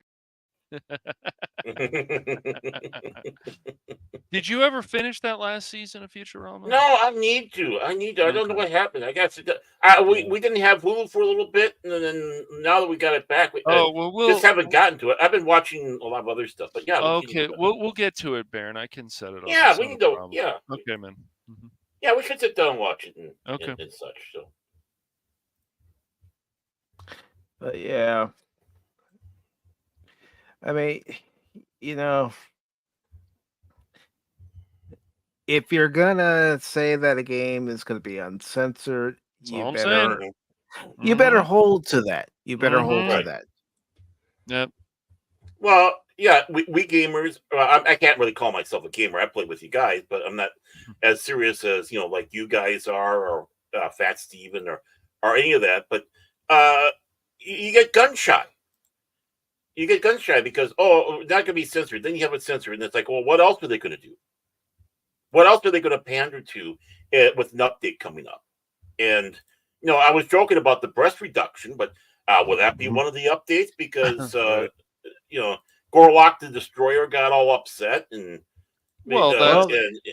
that's why it does say here in the article this is not the only confirmed instance of censorship in Stellar Blade. In addition to the aforementioned censorship of the game's hard graffiti, players have also reported that the Day 1 patch has drastically reduced the amount of blood and gore effects featured throughout Eve's adventure. Really? really, Yeah. Really? Yeah. Yeah. Really, guys? When we had a game like Mortal Kombat in the 90s, We pulled out Oh. the head, man. There's a skeleton. Yeah. Yeah, pull out the heart. I remember that game had a lot of heat back in the day. That had a lot Especially of heat. the Nintendo version was censored the blood, and then the well, Sega Genesis the version was Nintendo not. version, it was Mhm. Mortal Kombat, the Vulcan edition. Then Everybody had three Nintendo blood. said, basically, Nintendo said with Mortal Kombat 2, okay, we screwed up. We fucked up. Okay, here's the blood. Yeah. Here's Well, hey, at least they weren't doing the white blood like No. China does. It's like, Oh Yeah, gosh. that's yeah, I know. right. It's Crazy. instead of looking like a murder scene, it looked like a bukkake scene. Look it up, folks. I'm not tell you what that is. You don't need to tell them what it is, Baron. That's what the internet's for. Find it out That's for what- yourself. That's what I said. There's Google. Google it. I Well, blame you all here- the time. Here's the I funny know. thing about this is we already know from the past that Sony this is really interesting because Nintendo has censored stuff. They've censored some outfits in the Western version of Fire Emblem games. Then they were like, oh, we're not really for this censorship anymore. So they become less about wanting to censor things. But Sony and Microsoft are like, we're going to censor that. We're going to do this. And they anime games, especially Sony, when they come to the West, they can't stop themselves on the PlayStation from censoring outfits and this and that. Even Grand Blue Fantasy, even though it's a fun game and people really like the patch, that game was censored with a few outfits too. And people are like, Why? exactly. You see what this game is rated. Mm-hmm. Exactly. That's what So I'm- you would expect to see yes. gore Yes. in this game. Absolutely. A lot of gore. Yes. I'm gonna buy that for my preteen to play. How's Dude, that? in Warhammer, we cut off rats' heads and we can kick them down the street, basically. I mean, Well, yeah. even I in mean- Helldivers, our body Oh. literally got mashed up into a few pieces. And and Dark Tide too. I mean, Yes. Yes. I mean, we comment about the glorious blood in there because we know it's fake stuff. It's like, yeah, I mean, this is what we expect for these games because of the universes that they're in. Yes. It's dark and gritty. We- and we whatever, don't- dirty and stuff, yeah. You know what we don't want to see from our characters in an M-rated game that's supposed to have blood and gore? We don't want to see where a character gets sliced and diced where glitter and rainbows come out of the enemy. We don't want to see that. Yeah. Nope. Well, that's for the My Little Pony Slaughterfest game that's coming out. All right. That'll keep the bronies happy. Yeah. Oh, man. But yeah. Glitterfest. But you want to know something? Fans need No. to push back and say no. Mhm. Restore it. Yeah. And You're And if you ever went to a convention, just like I see what Priz said, it's true. The Tulo scene was fine. The fact is that the bear stuff is fine with them. But this is wrong, Sony. You're so you got to stop your hypocrisy. Hypocrites. If you're going They're to be, hypocrites. they always are. It's like, stop. You're fine with the bear stuff. Oh, well, that's just the meme. That's whatever. It's still in the game, and I don't care what anybody says. It shouldn't be in there, but whatever. It doesn't I understand there's a lot of things going on in the game. That's why it's overwhelmingly positive still on Steam and people like it. But Sony's fine with that. Sony's fine Mhm. with the Last of Us 2 scene. But this is the point where they're like, no, we can't have this. No. No. No. No, Uh, no, No. yeah. And you know what? You're going to be called. Like, You're like going I to be. said, I'm Yeah. still enjoying playing the game, and I'm going to Yeah. judge it based on my gameplay experience. Right, But right. really, if you're gonna have this, it's a one piece leotard, one piece bikini. Well, not bikini, but bathing suit. If you want to call it a Mhm. bathing suit, Mhm. Mhm. just leave it alone. Come on. Yeah. Have we become such prudes that we can't even handle a little cleavage, a little skin? I mean, what do you do? What do you do when you see yourself in the mirror when you're getting ready to take I a shower cringe. or after the shower? Right. Come I on. cringe. What are you? What are you going to go on Twitter and say? Well, I need to be censored because I can't handle myself when I see myself in the bathroom. Unfortunately, because of narcissism that still is running rampant throughout the world, I can imagine somebody actually typing that. I need to censor myself. I can't Mhm. believe it. I blame everybody else but myself for the way I look. Yeah. I blur out the mirror when I go to go take a shower. So I mean, I can't stand looking at myself. It's like, ah. But yeah, but really, you're going to be called a bully. So go ahead, do it anyways. You're not being a bully, but they're going to call you a bully for calling this stuff out. So it's like, okay, fine. Let's twist the meaning of the word. You're just releasing. You're not satisfied with the product. That's not being a bully. That's basically product review, customer review back, Mm-hmm. and Mhm. don't let these assholes, No. these twat waffles, get Yeah. away with it. And if they do call you a bully and the other names, just smile. You Yeah. won. Consider that like a little campaign medal that you get. You succeeded with this campaign. You drove them. You drove them to go re. So, hey, don't be afraid. No matter what's going to happen, they're still going to call you nasty names, no matter what. Even if you don't do you anything. want to know something, Bird? Yeah. I could give two craps if someone comes into the chat and doesn't like the fact I'm playing the game. Right. Right. Exactly. And that's the attitude you have to, just like with Harry Potter, it's the same kind of Mhm. thing. It's just a different situation, but it's still people want to attack other people because they're playing something that whatever reason, because it's tied to some like J.K. Rowling or something. It's stupid. Right. It's stupid. Well, yeah. I mean, their existence is to destroy. Yes, I believe I that. mean, when they start saying about the American Taliban, well, in a sense, yeah, because you just see about how they went out, they destroyed priceless artifacts, That's those horrible. giant Buddhas, right? Mhm. Destroying them because of offensiveness to them.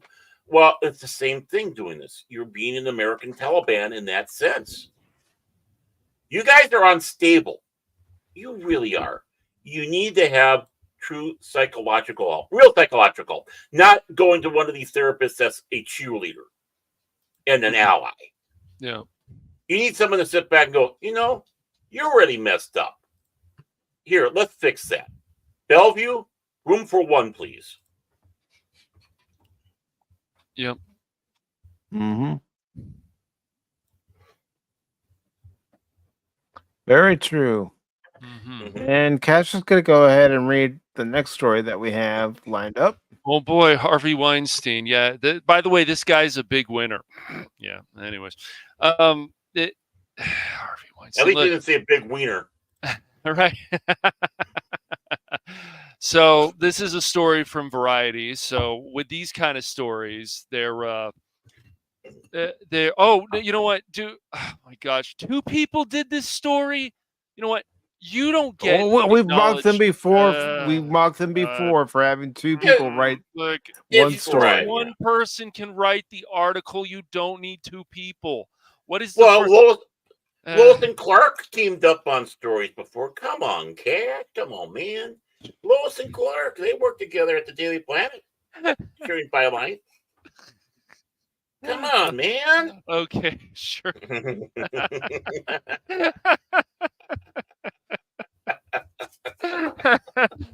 Oh man, okay. Should we acknowledge these people? Whatever. Oh yeah, acknowledge the honey I, nuts. I always do. I guess always so. do. These names are a little hard to pronounce. I've never heard Yeah, these. well, So that's we'll part figure of the it out. problem right there. But calling the names. What? Yeah. Elise Schaefer and Schaefer Gene and Mattis? Gene Mattis, and Elsie. I think it's pronounced Elsie Schaefer. Yeah, okay. I Yeah, guess it's not that hard. that's what Mike said. Once I know, but once again, it's just two people. Where is this? We're the guy on Niche Gamer. One person. Okay, whatever. Yeah, but no, we're mocking you for the fact that all these names are hard to say. I know. Ellie Schaefer. I know. Ellie Schaefer. It's not hard to say. I was wrong. I was wrong. That's Gene right. Mattis. You're wrong. That's I'm right, wrong. Ash. You're wrong. But anyways, the point still stands. Story reading better. Great again. Make it great again. That's right. Make it great again. Yes, but two people. Dang it, variety. But anyways, Harvey Weinstein's 2020 rape conviction overturned by New York appeals courts. Okay. Harvey Weinstein 2020 rape conviction has been overturned by the New York court's appeal. On Thursday, the court found in a 4-3 ruling that the judge in Weinstein's trial, a landmark movement in the Me Too movement that the 2017 allegations against him started, had shown prejudice by allowing women to testify about allegations that were not part of the case. The court has now ordered a new trial. Look, okay, once again, there's a certain person, and I'm not going to bring it up, that he's the demon child of everything, but Harvey Weinstein, it has to be overturned. He's a good man. I'm sure. I'm waiting for some people to come out. He was Meryl wrongfully Streep, accused. Right. According to Meryl Streep, he's a good Ask man. Hillary Clinton. Ask a lot of these people who are either in Hollywood or politics. One person even called him a god, if I remember. Was it Jennifer Lawrence? I can't remember. I can't remember correctly, but I thought it was. Weinstein, the Oscar-winning producer of Shakespeare in Love and Good Will Hunting, which are both really terrific films, but is serving a 23-year sentence at Mohawk Correctional Facility, a medium security prison in Rome, New York. Of course, it's, because he potentially raped somebody, because it says it in the article. YouTube, go fuck yourself. So they say this, and then he gets so he gets a TV and reading material and all kinds of cool stuff, I guess, right? Because he's in.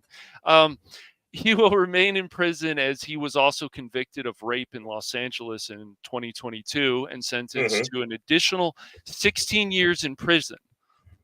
However, Weinstein was acquitted in Los Angeles trial on charges involving a woman who testified in his New York case. Weinstein spokesperson Judah Elgel in I'm not saying that right now. I'm sounding like Mike. Judah Engelmeyer. Yeah, Engelmeyer. Thank you, Judah. I love when you correct him. I love when you correct him. Well, we correct him, Baron. So I know. That's fair. Right. I know. That's right. Engelmeyer. Yes, Engelmeyer. Yeah. Said in the statement, we're cautiously excited.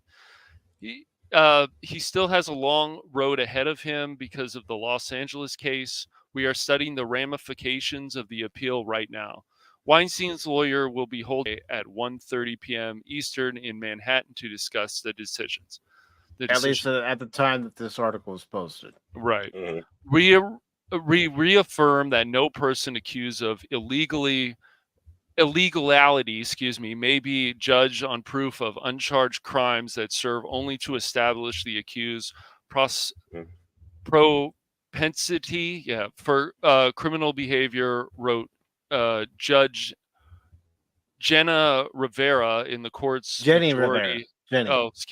Jenny. Yes, Jenny Rivera in the court's majority opinion.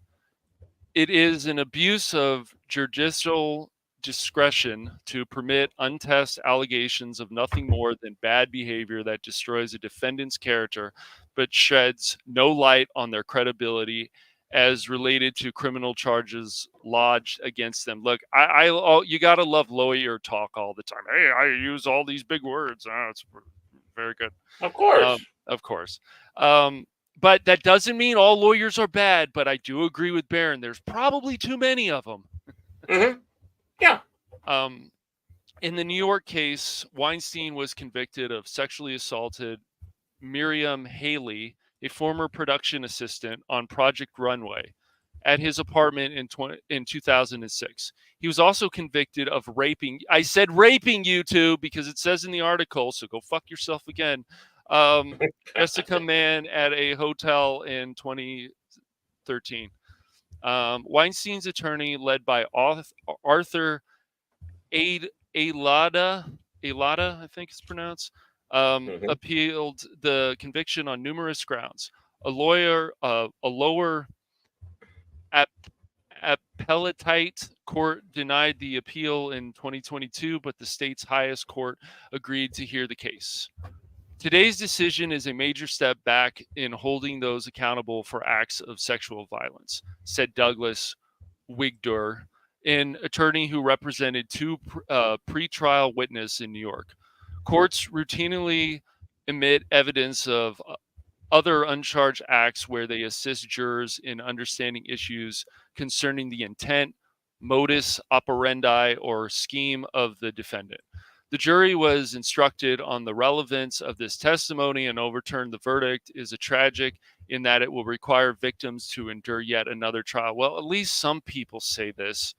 At least some people believe that, this is a ridiculous nonsense. Again, here we go with the circus, just like the Alec Baldwin thing, which hopefully he will be convicted. Exactly. Judge Madeline Singas, wrote in the court's dissenting opinion, with today's decision, this court continues to thwart the steady gains survivors of sexual violence have fought for in our criminal justice system. Forgotten are the women who bear the psychological trauma of sexual violence and scars of testifying again and again. I agree with that. The erosion of present born from a refusal to accept that crimes of sexual violence are far more nuanced than complex than other crimes comes at the expense and safety of women. See, what they did, they needed two people to do this because, this doesn't sound good, but I have a journalism degree and my brother has a journalism degree. So I can tell you right now, he would write the article by himself. He wouldn't need a second person, but whatever. I'm still annoyed by that. But you do. That's right. I need. Right. Yeah. Sure. No, I don't. Thank you, Barron, for the smart. You're welcome. I always appreciate it. The Manhattan District Attorney's Office said, "We will do everything in our power to retry this case and remain steadfast in our commitment to the survivors of sexual assault." At oral argument February, Adela maintained that Justice James Burke had stacked the deck against Weinstein by allowing three women, Dawn Dunning, Tarloff Wolf, and Lauren Young. I think it's pronounced Tyrell. Tyrell, yeah, I think you're right, to testify against him. Each of the women told the jury that Weinstein had sexually assaulted them after they showed up for what they thought would be a business meeting. Oh, man.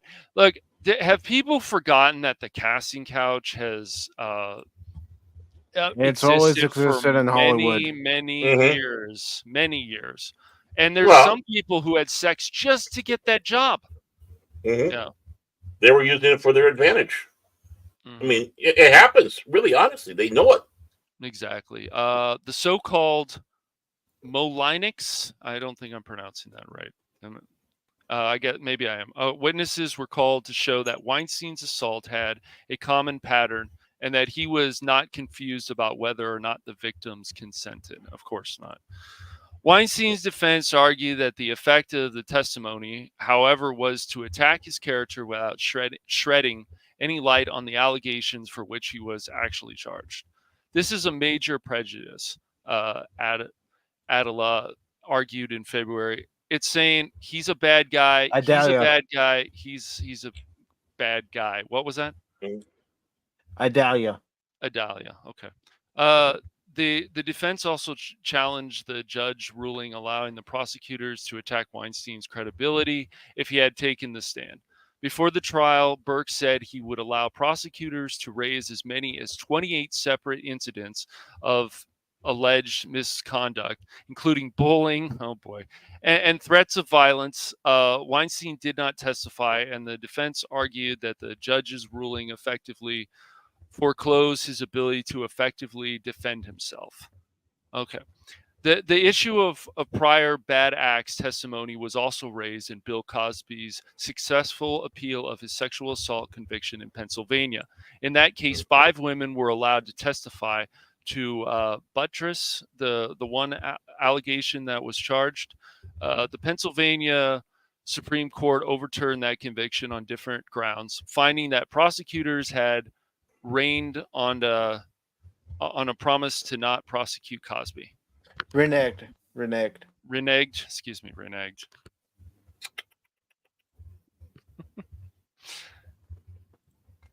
So yeah, that was a long article that 2 people had to. Is it my turn now to start pissing people off? Go ahead, dude. Okay.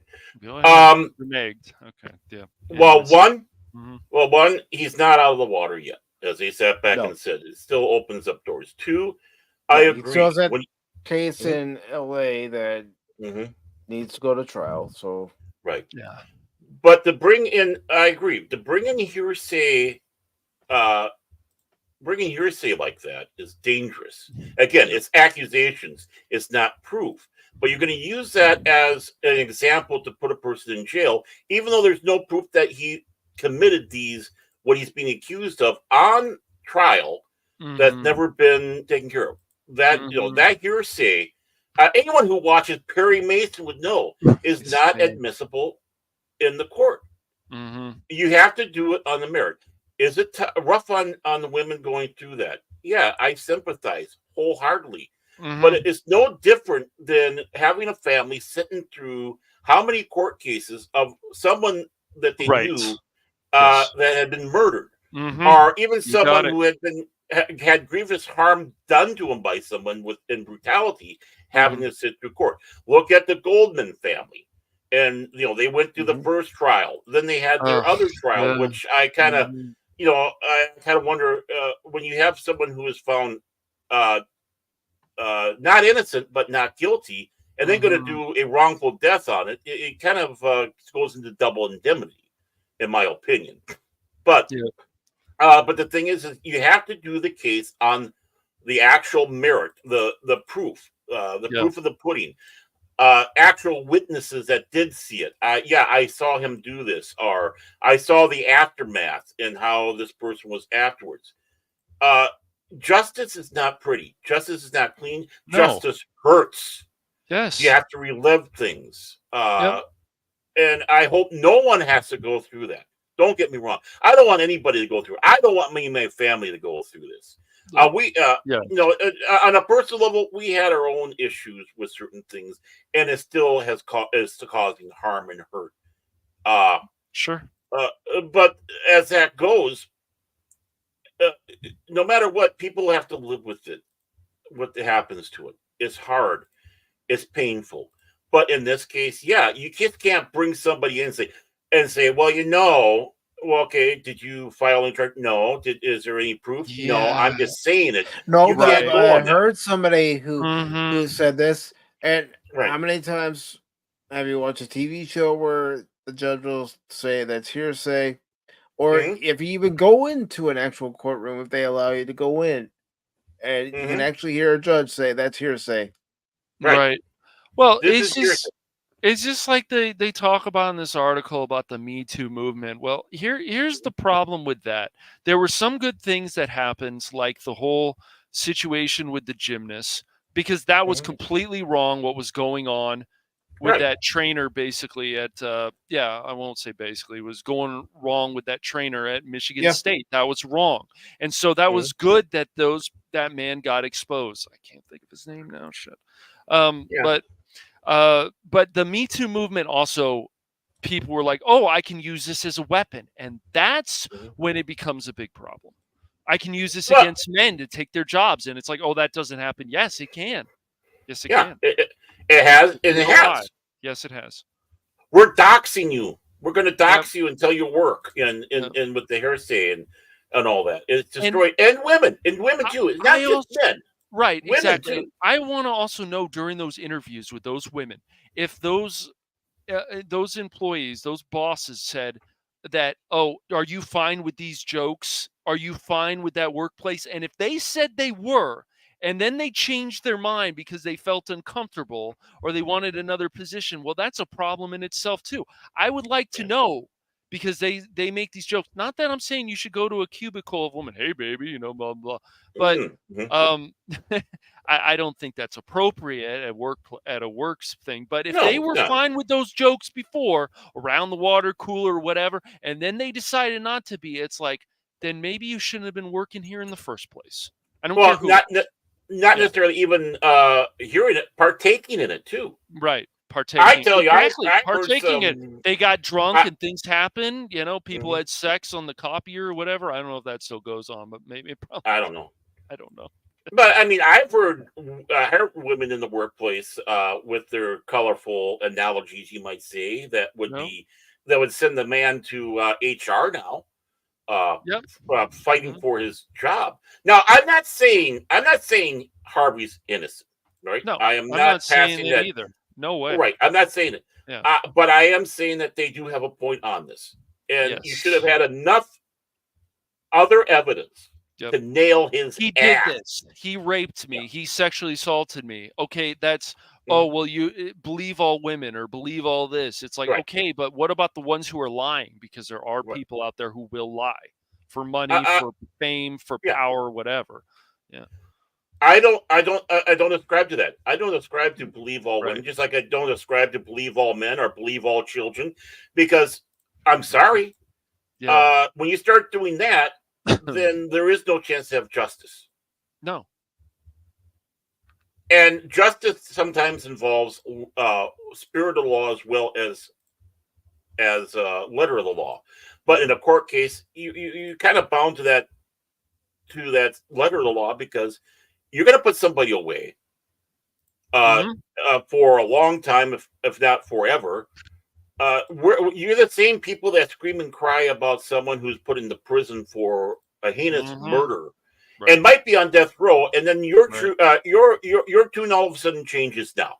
You're the same people who want to change words to make people feel better. Oh, they just don't understand. They just have Mhm. been not treated well in society. No, they did this to kids. Yeah, I, right. I, I want this. I want this hearsay to lock this guy up forever. But if it's a murderer who's on a heinous crime, no, we can't have that. How dare you? It's a mistrial. And Mhm. no, it's got to be consistent. You got to Yes, have it consistency. has to be. That's Yes. one of the things that our founding fathers had for our legal system, because Great Britain, I'm sorry if there's people from Great Britain that are listening, but it's a fact that would abuse it again with hearsay and retroactiving laws. So you did something legal, now it's illegal, and we're going to take you for a crime for something you did while it was legal. Mhm. And we're at that phase right now too. Yes. They're trying to do retroactive law and going after people for retroactive law. Yes, it's their politics, it's other opinions that they Right. have.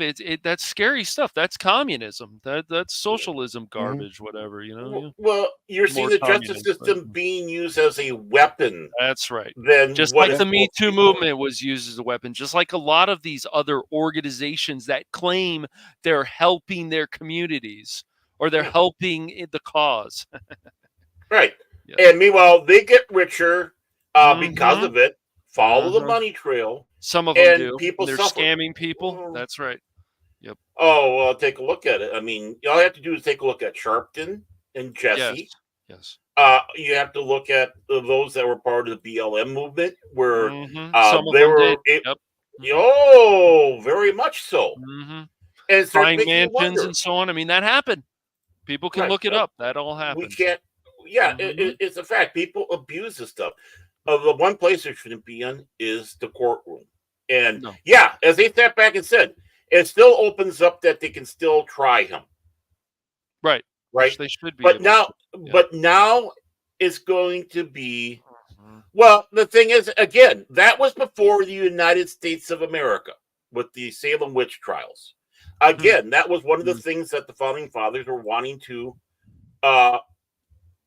protect against. You got to remember that was pre-American, and yeah, the weapons, the legal system has been attempted to be used as a weapon. It shouldn't be, and that's why we should fight for it. Yes. For that, and even if it means that we got to sit back and stand up for stinkers Right. like Harvey. Yes. I want him to have a fair trial and get locked up. That is Right. that's my opinion. I'm not. Yeah. No, I'm not sitting back saying I want to make sure it's completely ironclad. And when he goes to something other than medium prison, where he's now Bubba's new boyfriend in cell block B. Yeah. That's what I want. Right. Right. But I want to have this case lock, stock, and barrel. No hearsay, because then you start having this. Right. And you have Cosby. Yeah, you know what? As much as I love Cosby for being a comedian and all that, I am sure he is guilty of some stuff that they come forward with. You hearsay, guess what's going to happen? They're going to walk. Yeah, they're going to walk because it's just hearsay. But I think things have gotten worse. I know this has happened before, but the using political weapons. If you're a judge and you have a hatred towards somebody because of their politics, it's like maybe you shouldn't be a judge. I don't care what side of the aisle it is on. That's terrible, man. That right conflict there of interest. Exactly. Judge Lancito had many conflicts of interest. He had to actually be forced to excuse himself for a little bit with the trial with OJ because of the conflict of interest. Remember that, but you watch through that, though, you can still see it's a conflict of interest. And one of the big things was he was becoming a star. You had the dancing needles. You had, you start getting that star treatment, which is why he keeps the freaking cameras out of the courtroom. Right. Unless it's a force court, then it gets interesting. Right. Yeah. No. Again, I am not siding with them, but I do agree that was shenanigans, and my belief is always it doesn't matter who the person is. If they do something right, you got to give them the praise. If they do something wrong, you got to damn them for it. That's right. Whether you like the person or not. And I still stand to it. I want to see his ass handed to him, but I want to make sure it's solid so we don't have a story like this that you have to have two people right. That's right. Just like Mr. Journalism here, Cash Money explained to us. But the thing is you byline with your brother. You just disguise it because you just use the last name, and they don't realize this byline. I know how you work, Cash. I know. Well, I'm just saying. I'm glad that you guys understand that two people don't have to write one article. Well, I mean, man, I didn't go to journalism school, but with broadcast, we had to learn how to do, writing news stories and stuff like that, and cut to crap. Obviously, it's more abbreviated than doing a newspaper story and all that. Right. And what did they? Yeah, go ahead. And so we worked through it. And of course, back then, that's when USA Today came out. And even back then, as we sat back, we were calling it McPaper and being disparaged. And the one thing I sat back and said that they're good for is for the quick headline to get something in there because of the abbreviation, but you still need to get a chunk. You don't use them as your only source for your news story, which nowadays they're doing. They're fact checking. Right. It was fact checked by USA Today. Oh, McPaper, imitation news. Right, exactly. Yeah, and that's just some of the classes I had too, Baron, at college. The same stuff, people talking about getting into radio and even what you should Mhm. say on the radio and when you Right. play the songs and like there's a timing and you did all that because of course you were in radio for a number of years. So Mhm. Mhm. Yeah, in Did one you fashion or did you another. usually read the news though? I'm guessing sometimes, right? No, I didn't necessarily Oh, you read didn't. Okay. news per se, but I was trained. I mean, we had national news. What was it? Mhm. Did we? I can't remember what was the news service that we used. Top and bottom of the hour. Uh, Mutual? Maybe it was Mutual News. I can't remember. I think it was Mutual News we had for the Mhm. top and the bottom that we had because the station I worked at was very small. But Okay. you still had to write copy sometimes or Mhm. talk about things. Sometimes you had to do the local interest stuff. But Mm. with the training, no, and of course with local stuff, you still had to be very careful because if Right. you got Marge Hanson's name wrong and what she was doing wrong, she'd let you know because the last thing she needed was a bunch of people coming to her place uh, because of some sort of sale that she's not having or whatnot. Yes. Even the local community stuff is just as important, sometimes more important than doing the national stuff because it hits closer to home. And the station I worked at, we weren't too far away from Stillwater Prison, the same prison that some of the James gang went to after the North Fuel raid. In fact, I believe it was Frank James that started the newspaper in the Stillwater Prison. It was always interesting. So, of course, needless to say, we really had to be careful. We didn't want to visit, we didn't want to have a stay at Stillwater for doing something wrong. Right. even though we did get some fan letters from them written in crayon. Yeah. I'm I not mean, kidding. I'm not kidding. I'm that's not kidding. funny. It was on the board. I walked by this board and there's this letter written in crayon. I'm looking at it. Go, oh, snarkies! That came from Stillwater Prison. Wow. That's crazy. Yeah, I understand because they had to use crayons so they don't write or a pencil. Mm, Yeah, use yeah, it as a weapon, right? yeah. That way, the person can write the story, then eat the crayon afterwards, like a good Marine would. Just kidding, Uncle Sam's misguided children. Just Uh, kidding. My family was Army, so there. Nah. yeah. But And yeah. it's funny too because like even when you're reading and even on the radio, you hear people mess up all the time. We're humans, we make mistakes. I think just the most Just important listen thing to is our that everyday episode of Pop Talk. I'm making some sort of flub. I just think it's just important. I think it should be more important for variety, especially if you're being paid to get these Mhm, things right. Pronouncing these words, pronouncing these, mhm, making sure you've got the right paragraphs are set up properly. I mean, look at Bounty in the comics, even Cosmic Comic Books. Sometimes you read this stuff, it's like you guys need an editor for this, man. mhm. Yeah, they're too fast trying to get this stuff out. I That's agree. it's like I agree. They speed want to be kills. the first to get it out. That's Hmm. the Yeah, thing. Yep, they do. That's what it's yeah, about nowadays. They Be the do. first right. to get it out. Hmm. Yeah, and speed kills because you're not It necessarily getting does. the right stuff out, That's right. and not written properly and such Exactly. like that. Yep.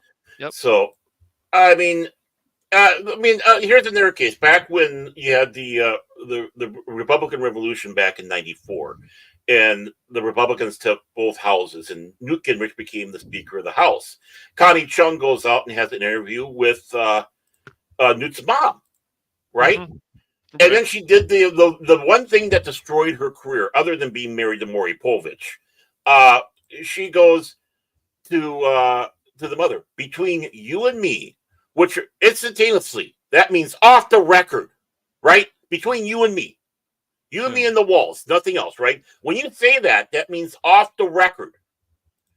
What does Newt think of Hillary? And she goes, well, he thinks she's a bitch, and they put it out, right? Yeah, they did.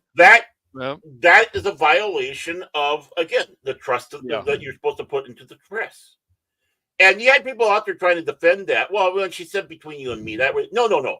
That right there is the important word. That she would not have said anything like that. Right. Well, the funny thing is, like, and that's why it's funny. It's like, who cares what the side of the aisle is on? It's like, if you listen to Right. Newt and some of these other people, like, they make sense. Like, oh, hey, that should be common sense. Everybody should listen to this. No, no, no. Because of the Mhm. side of the party he's on, he deserves Yeah. to be shunned by certain people. It's so stupid. So Well, stupid. I'm not. My statement wasn't trying to make Yeah. this into Okay. I know, left, I know. right, or whatever. I I'm got talking you. I about got you. a journalistic integrity. Right. I And agree. Well, look at what they did with the DeSantis with 60 Minutes a few years ago. They took well, his comments. Yeah. Go ahead. yeah, he took. Mhm. But let's go Out of back to context. Tom Brokaw. Tom Brokaw. Uh-huh. Right. No, not Tom Brokaw. Oh no. Dan Blather. Dan Blather on CBS Morning News, where he helped fabricate a story to go after then President Bush, right? Of course. And got Of caught, course. destroying Right. his career. Mhm. It destroyed his career at CBS, and people still go to him for opinion. It's like, no, his opinion means nothing now.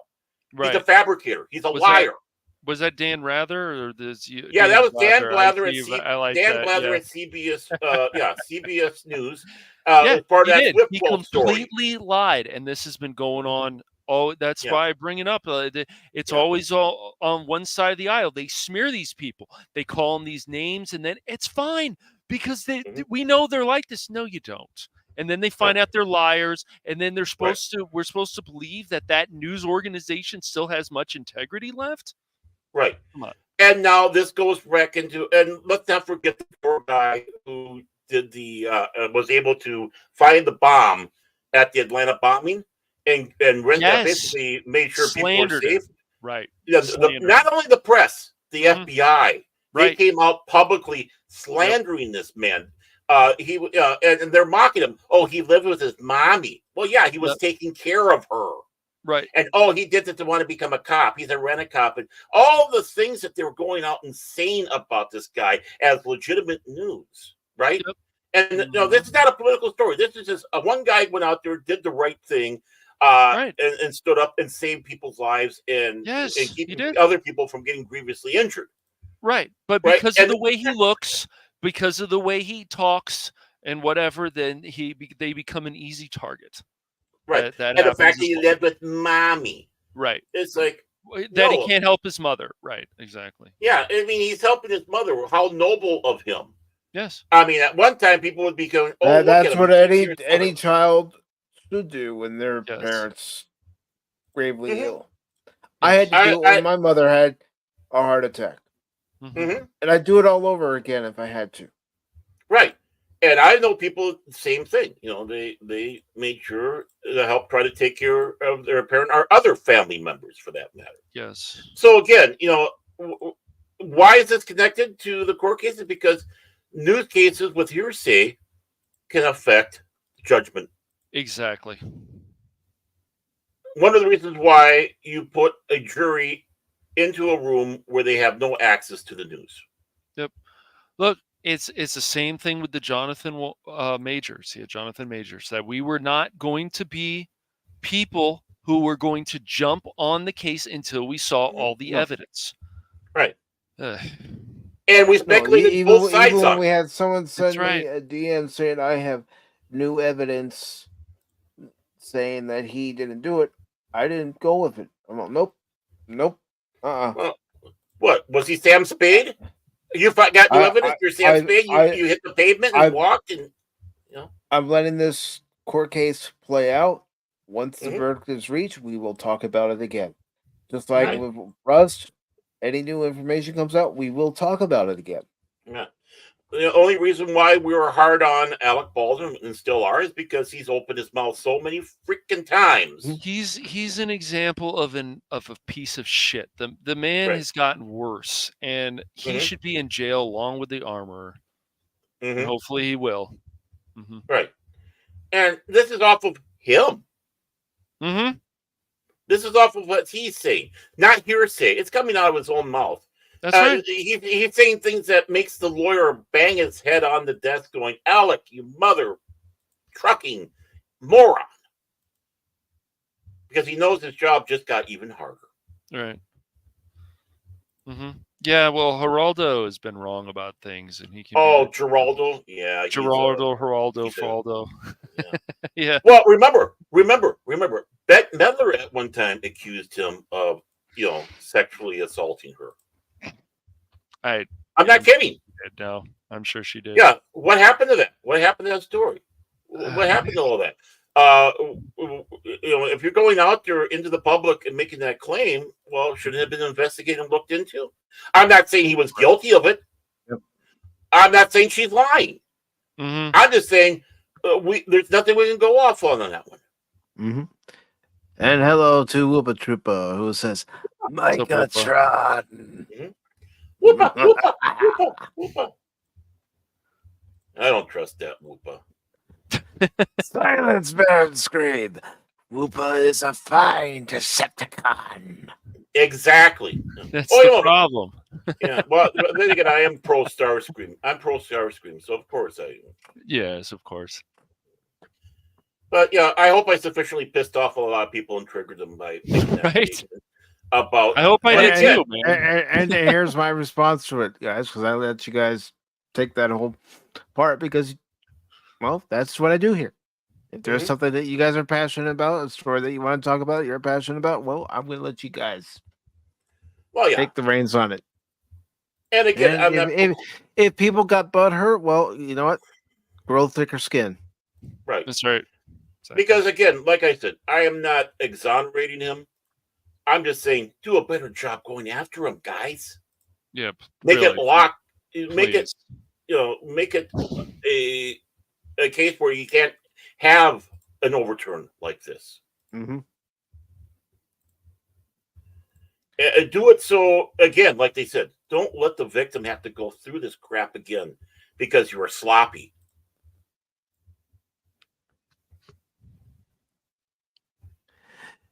And Whoopa says you are smart not to trust me, Baron. Watch your back. Ooh. I always. Well, he is like a true Decepticon. I don't know that Whoopa. You don't feed it properly; it gets mad. So yeah. Well, he's a Whoopatron. That's what he is. Whoopatron. Whoopatron. But speaking of the Decepticons, Megatron becomes Roboson's first auto-transforming Decepticon. How's that for a Megatron impression? Not bad. Not Not bad. bad, man. Not bad. Yeah, Mr. Welker would be impressed with you. I aim to make Megatron very proud. I'm not gonna read this whole thing in Megatron's voice. Oh, Thank you. Because it'll destroy your voice, man. It will just. It's like Chase doing that screaming metal that he did. Got to work on that. Got to work on that a certain way with your. Yeah, your he admitted he and screwed up. stuff. He admitted he screwed up. Yeah. Yeah, it's tough. Don't be like Chase. This article was posted on Thursday, the 25th. It's by Luke Thompson, and it says, "Remember when Roboson put out the auto-transforming Optimus Prime, and we collectively thought it maybe cost a bit more than we'd like, but heck, for one robot that awesome, maybe we could save up." And then they put out an auto-transforming Grimlock that walked in both robot and dinosaur mode, and it costs even more. And we thought, damn, that's even cooler. Yeah, I mean, your sister had to hold you back. It's like, no, you can't do it, Mike. Step back. No, don't press that send button. I saw the price. I'm thinking, no. And that's when And send no. And send no. How many times are you hitting the send button, Mike? Stop. No. I mean, as much as I like Transformers, these are way out of my price range, but they're still cool to look at, in my opinion. Oh, hell yeah. Oh, hell yeah. Yes. That's right. I said hell yeah. And we thought, damn, that's even cooler. Can the budget stretch for just one more? Well, enough of you clearly did buy both of those. And it goes on to say, we can all agree to collectively forget the non-transforming Bumblebee and movie Optimus that Roboson is making more Transformers. Inevitably, Optimus must meet his match, and now he has Roboson's Megatron. It's just me, Prime. Well, if he's going to meet his match, it should be Starscream because it's Starscream that's a real power. Silence, Starscream. Your constant worship of Starscream has driven me to the depths I never wanted to go, but you brought it upon yourself.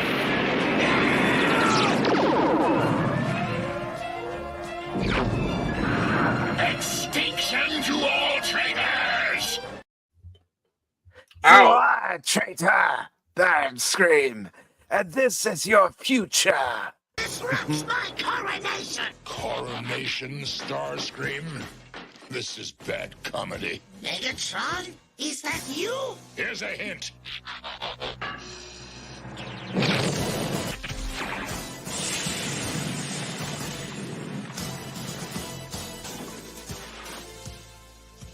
Will anyone else attempt to fill his shoes? See, that's what you should do. You should do it in the Galvatron voice. I can't get my voice to sound like Leonard Nimoy's Galvatron. Not remotely close. Mm-hmm. Oh, what a great voice Leonard had. Yeah, he did. Yeah, the way he can just switch it back and forth, and yeah. Mm-hmm. So it says anything Prime can do, Megs can do better. Like Optimus, he's fully functional. How fully? Come on, Star Trek fans, you get the reference. I was going to say, I'm sure he's data fully functional. In both robot and tank mode, with tank treads that help him climb up sloped surfaces. He also features the voice of his G1 actor, Frank Welker, though Welker's voice is showing audible signs of strain from all the years of yelling. He's also programmable and responds to voice commands and app, but here's something new. Megatron accepts programmable sequences through users physically posing him, sorry. Yeah. And he has touch-sensitive sensors that provoke reactions. In the instructional video, he appears to shake his head at a bad touch. How dare you touch me there, insignificant fleshling? Can you please point on the Transformer where Optimus Prime hurt you? It was an Optimus, you fool! It was a flesh creature! A disgusting flesh creature! It's a appreciated mutant, eh? The Canadian Autobot. Hey, Hey. Yeah, it's a Vauxhall. Yeah. Canadabot. Canadabot. Yeah. Yeah, it's not a GM. It's not a Chevy Ford. It's a Vauxhall or something like that. Yeah. Ooh, a British. Can you imagine a British Transformer car? Ooh, Oh, bloody hell! yeah, a little Mini Cooper. Megatron wouldn't be much of a tank if he couldn't fire. So indeed, his vehicle mode shoots projectiles, complete with realistic recoil action. Weapons include a light-up sword and a spiked ball mace that he can swing around really dangerously. Ooh. Don't let any kids use it to attack their siblings because we all know someone will be tempted to try.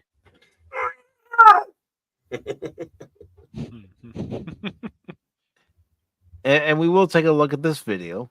Sweet. Well, I don't think we're gonna get any copyrights for it, but not on this one. No. if I do, then I'll just edit the video portion out later. Whatever. It's like, yeah, it's like screw you guys. That's right. We're helping Hasbro here. Pulse is taking pre-orders right now for a hefty chunk of change. $100 would have been nice, but nope. You want to know what they're asking for? $899.99. That's right. 899.99 Energon cubes. Wow. I think it would be easier finding the Energon cubes maybe than I shelling know. out the money. There we go. Oh, We'll steal them from Megatron. It'll be fine. I'm sure he's around somewhere. Yes, Cash, you're the perfect Decepticon to gather all the energy resources of this planet and convert them to Energon cubes so I can conquer Cybertron and then the universe. Yeah, why not? I'm Yeah, having work. fun with this, folks. Come on, we gotta have fun when Yeah, we do these why not? streams. Yeah. I am amused. I am very amused. Soundwave has more sense of humor than you do.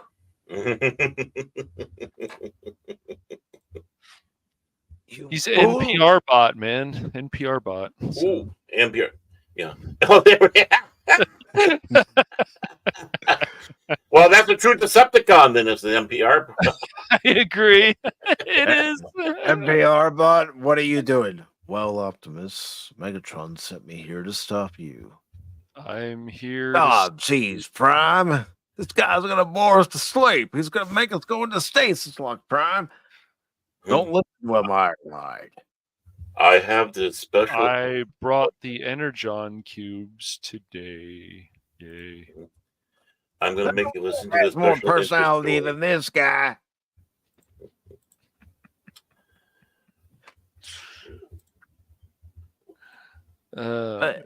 It says, but you just need Megatron, and then your collection will be complete, right? No, it never. No, it doesn't work like that. Oh, No, I love comedians. I love comedians. no, it doesn't. No. We got a comedian writing this article. He's a real comedian, you know. Yeah, I'm sure there was heavy sarcasm in that statement. There better be.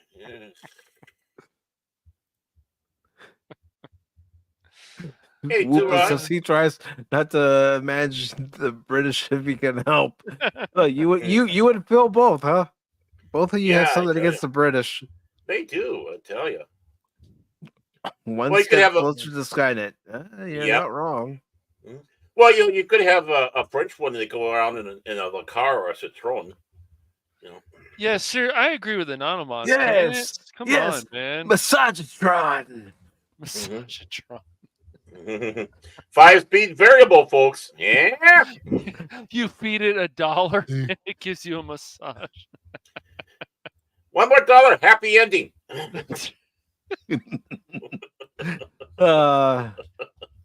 Okay, we just got canceled. Yeah, until someone figures out how to make Constructicons that combine independently, start your savings accounts now. Enjoy the pics of Megatron below. I'll just enjoy looking at the pics. Yeah. You don't want Don't to show put the video? That's fine.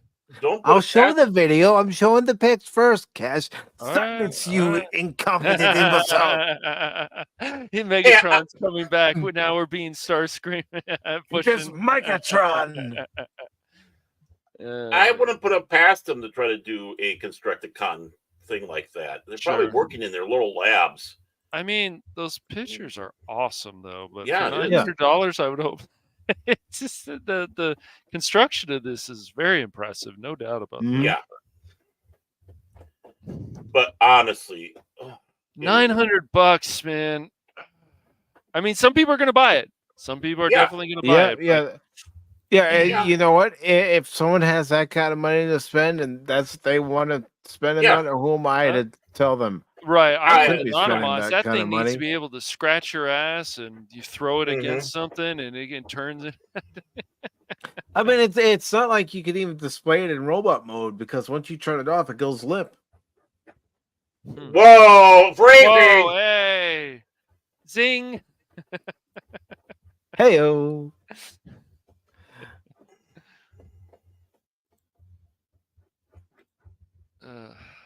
Recognition chips so Optimus and Grimlock will notice Megatron when he's near them. Who's to say that won't follow in an update for the app? Right. You know, I want this to be a home security system. For Seriously, that price, for I that want money? this to be a home security. Yeah. You broke into my house, you incompetent fool! I wanted to yell at people too when they like break it Well, out it will like be. that. Yeah, That's great. it's gonna be yelling. Yeah. Extinction to all Oh. invaders. That's right. It's through tyranny. Pete's in my house. We were sleeping when you broke in, you moron. Yeah, they broke into Victoria. All right, so let's check out. Let's check out this video of Roboson's very expensive, but admittedly cool looking Megatron, leader of all Decepticons. Da da da da da da. Ooh. I am Megatron, leader of the Decepticons. The archenemy is here. Introducing the world's first auto-converting Decepticon robot, Megatron by Robosen. Wow. Designed with a modern aesthetic and supervised by Takara Tomy Japan. Megatron stands at 21 inches tall, featuring more than 4,500 premium materials and powered by 118 chips, controlling 36 high-precision servo motors, enabling fluid transformation and actions. Well, for $900, I freaking hope so. Yeah, it better do that. Crush them all. Interact with your Megatron through an extensive library of voice commands. Voiced by Frank Welker, the Megatron himself from the G1 series. Or command him by remote control using your mobile device. Beyond the built-in actions, customize your Megatron by programming unique actions and sequences through the app. Or use easy programming mode. Now you can make him move without your phone. Fierce and formidable, Megatron will win any fight for Cybertron when equipped with the light-up Energon Sword and Energon Mace. Energon Mace, so good.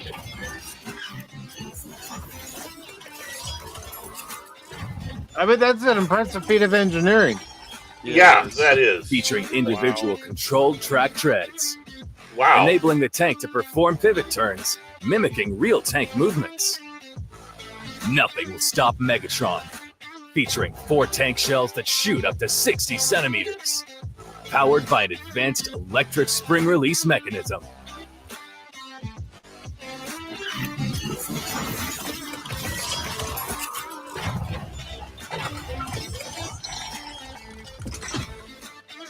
Featuring 2 touch sense zones, providing emotional action feedback when interacted with. Now you can get a more accurate battery reading in the battery indicator. Megatron will never run out of Energon ever again. Oh, wow. Charger, too. You don't have Try and stop me, Prime. Nothing can stop me now. Not even you. It's time to finish this. A pleasure to see you, goodbye.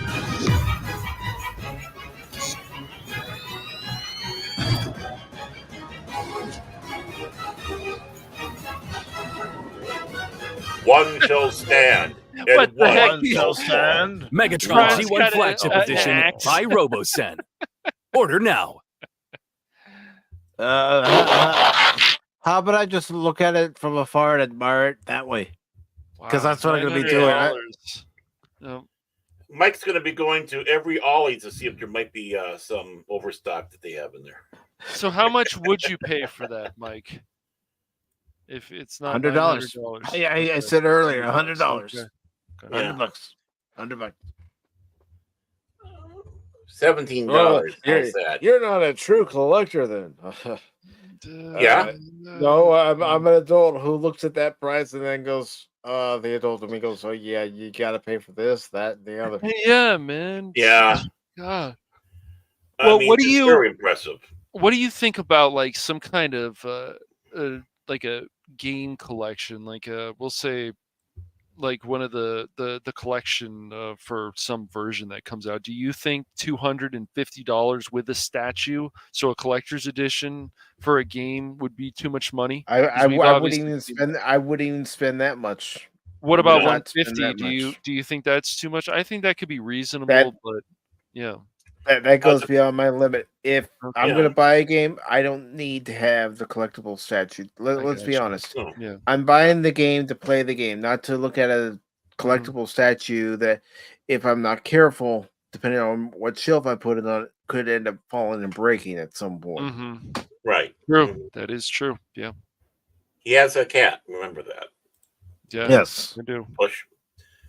But yeah, I mean, but Mike and I were kind of talking a little bit beforehand, and again, I was lamenting that, these are all great, but they need to start focusing again on accessible Yes. toys. And yeah, I'm going to say the word toys, Yes. because if we don't get that next generation in, these things won't matter in the future. No. Star Wars stayed alive because of the toys. Right. The first Big round, deal. and then when in the 90s when they brought it back, and you had easy, accessible toys to play with, Mhm. and they got that next generation, especially when the prequel came out. If you're not going to make things affordable for families to go out and buy these toys, I can't give you this toy. It's a collector item. You can't play with it. Right. Well, we want to Right. play with our toys. Even us old people want to sometimes play with our toys. Just look Right. at Dark Helmet. Right. And Mr. Carlson on WKRP in Cincinnati. I mean, honestly, Mhm. you want to be able to hold it, look at it, pose it, imagine. So these are nice. These are nice, but again, a majority of us can't afford it. No. And God bless anyone who can afford it. It's like I mentioned during yesterday's member stream when I went to WrestleMania 29, and that was in 2013 in New York, New Jersey. I had saved up my money to get a replica of the, at the time, brand new WWE Championship, because they redesigned it, and I wanted to get one. Upon looking at it in person, I wasn't too sold on it. I'm like, no. Right. So I ended up taking that money that I had saved up for the belt and giving it to my mom so she could use it for things. Mm-hmm. But yeah, isn't it disappointing when you do that? You take a look at it and it's not what what you expected.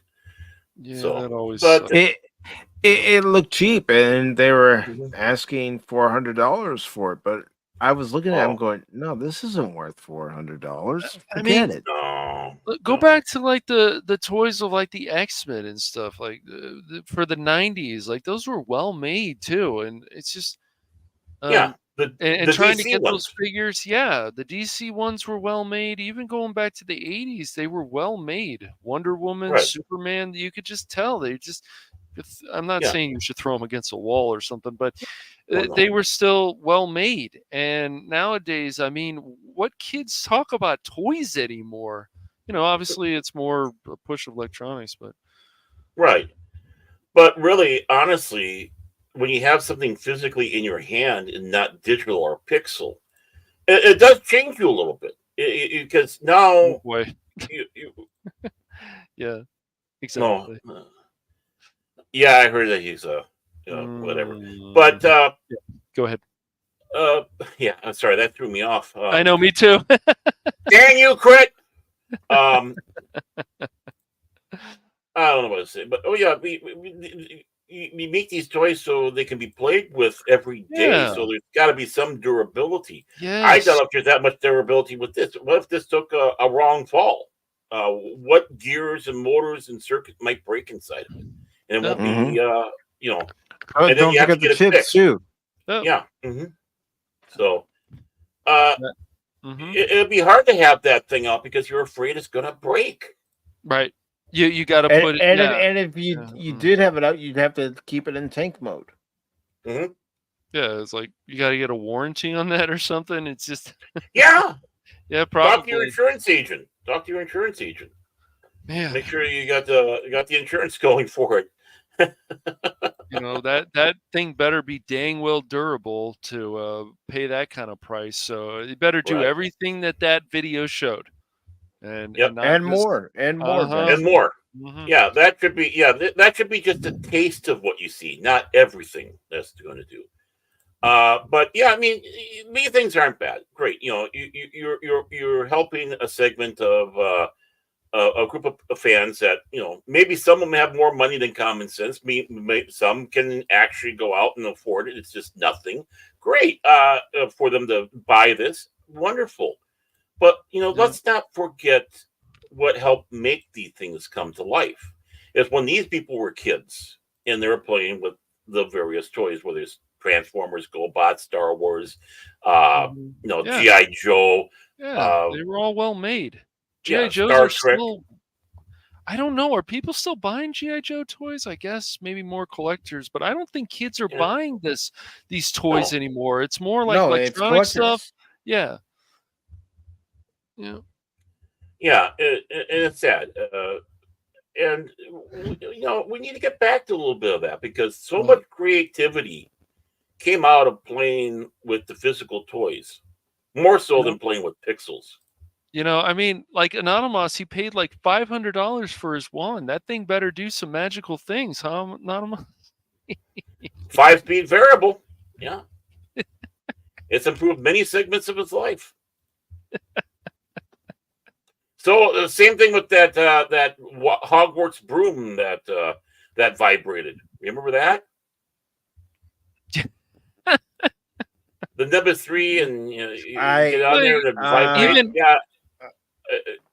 Not kidding. They had the toys growing up. Let's see, the Voltron toys were well made, and then of course the Sectors. Those were like the bug things, and then the Tom Petty stuff. Like this stuff is just well made, but I just don't think kids care about that stuff much more. I think some kids are still playing with Legos and obviously stuff. Even adults set up things. Yeah. Well, I think they're not have the interest in it because it's never really been fully offered. Right, exactly. Yeah. And are they doing? How's the PR? Yeah. Yeah.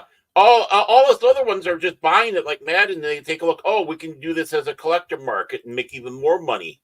Yep. And you don't have it offered, people don't get interested. How many times do you have to tell a kid, no, you can't touch that. It's a collector's item. But I want to play with. No.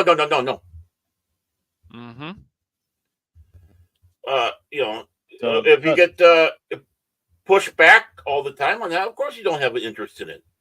No. And they're doing it to themselves. They're doing it to themselves. This is great. I don't get me wrong. I think this is absolutely great. I wouldn't shell out that money if I was a big Transformer fan. I like the Transformers, but I would not. Definitely not. I'm the Transformers fan, and I'm saying I'm not going to shell out that kind of money. No, if they do a Rodimus Prime, there we go. No. I don't care who it is. It's like I said, even the Optimus. I'm not going to buy the Optimus. Well, yeah. As much as I love the character, I'm not buying it. And I'm not buying Grimlock. But, I don't know who was the one that sat back and said in the chat about Soundwave and making a real boombox. Now, that'd be cool. You play your tunes off of there as well as being a Transformer. Now, that'd be awesome. I'm surprised someone ever did that. Yeah, I remember a person I knew in the neighborhood had a Soundwave. That thing was cool, man. And it was well made, too, and it didn't cost $900. No. Yeah. I'm even seeing some of these toys. You got the Black Series Heir of the Empire, one coming out where you have the final battle between Jorah Seabeth and Luke Skywalker and Mara Jade collection, right? 4 figures. And it's like $70. Yeah. Or $80. I can't remember. And the thing is, when Robeson does have a sale, because I see their ads all the time. Yeah. Because I look up Transformers stuff. And, when they have a sale, it's only $100 off. It's like, oh, that's big of you. $100 off. Yeah. It's a big chunk of change off, but still, you still have even a bigger chunk of change to still pay for it. Yeah. Yeah. Wait for Ollie's. Go to Ollie's. They'll be there. Well, yeah. It's just I don't have an Ollie's near me. that's not a Five very Below. good deal, man. It's like, I don't know, what is it? Or what was it, someone that like GameStop has, like buy 2 pre-orders, get 1 free, or buy 2 pre-owned games, get 1 free. It's like, Mhm. I guess it's Yeah. okay, but Yeah. I don't know. Should Yeah. it be the opposite way? Yeah, it should be. What are you doing here, folks? Yeah. So, but that's the sad state of collectors. I believe in collecting because you like it, because you Yes. want to enjoy it, appreciate it, take it out of the packaging, because you ruined the value. Well, I'm not a value collector, because these things can go south on you in a heartbeat. Yep. What might be worth a lot of money one day, the next day, literally, it's $250 in the bin. Mm-hmm.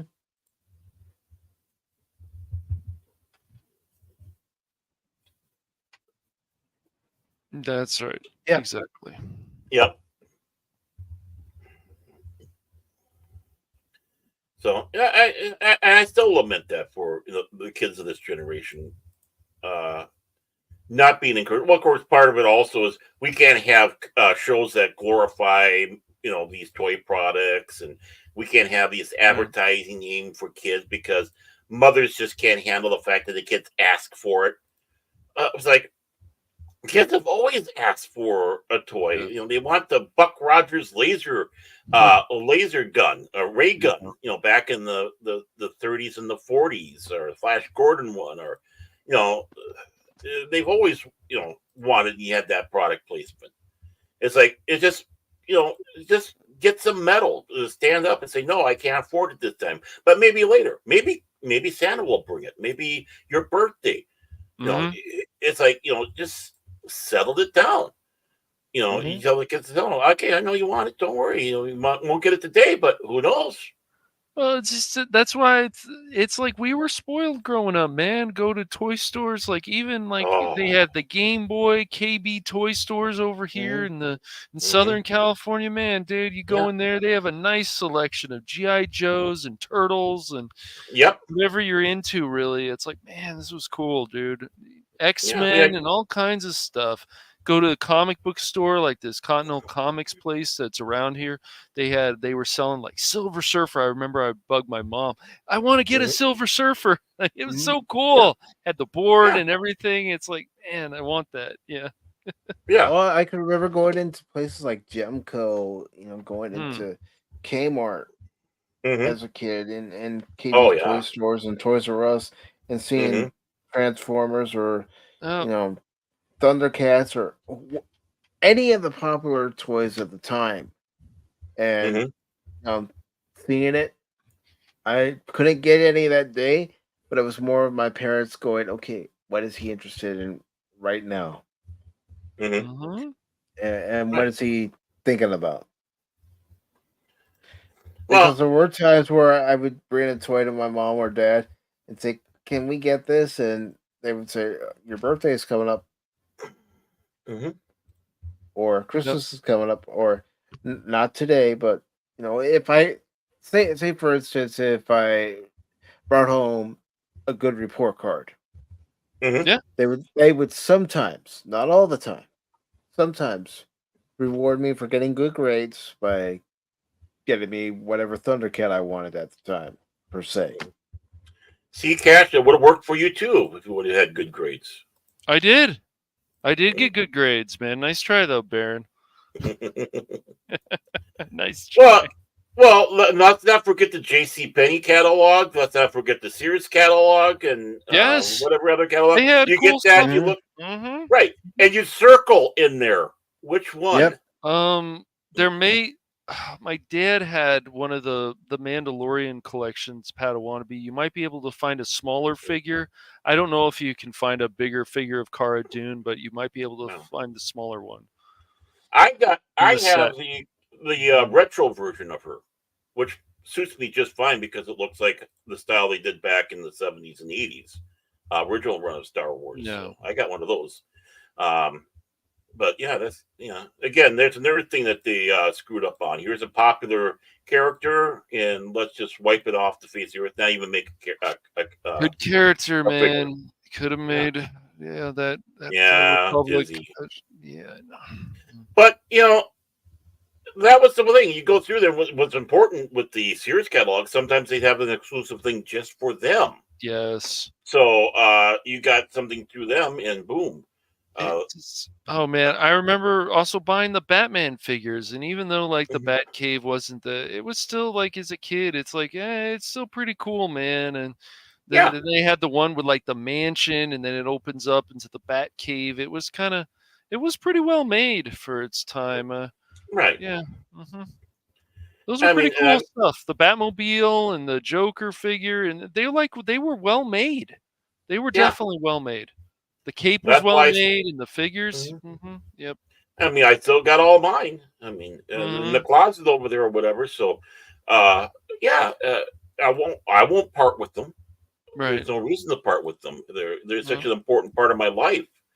What's the only thing I wanted was really the Star Wars toys. That was what I was fixated on, and so it was easy to buy for me. And it's like, well, why do you have so many other stuff? It's because that's really the only thing I asked for. So they, all you had to do was just buy a Star Wars toy. I didn't have all these other things as well. So of course, if you're only buying for one universe, it's easier to get more of that one universe than if I want a Transformer, I want to have the Buck Rogers, I want to have this one. No, it's just one thing. I was obsessed till then. Yeah, I mean the G.I. Joes, Transformers, Turtles, building blocks, Legos. I mean, those are things that I had growing up. So yeah, I had some Legos, but even then they were getting pricey back then. So yeah, that's true. $100 set for what was it, like a pirate ship, like a cool pirate ship? It's like at least $100. Yeah. Yeah. I mean, Legos have gotten incredibly ridiculous, and back then they were still pricey things. They were. And the thing is, I appreciated what I got. Me too, man. Playmobil stuff where I had the whole Indian set and the cavalry and the fort. Oh yeah. I was like, man, this is cool, and the building it and it looked cool. The teepee and it just looked cool, man. I don't even know if Playmobil is even popular anymore. I hope so for kids. I hope so too. Yeah, those are cool. I know Playmobil released an Enterprise. Yeah. Oh, that thing was what? How many hundreds of dollars? That's out of my price range. Yeah, way out of. I saw the price for that. It's like, you gotta be effing kidding me. No wonder why you were having problems with Star Trek memorabilia. If you're gonna sit back and have that huge price, especially with tarnished property right now, even if it was the classic Star Trek. Yeah. But yeah, I mean, I loved it. My toys aren't mint, obviously, because they were played with, but I tried to take as best of care as possible. Really. Yeah, exactly, and that's what it's all about. Yeah, Army men, the little Army men and their base. Oh yeah, the Guns of Navarone. Somebody else had that, and it was passed on, of course, and to other people in the family here, and it's cool stuff, man.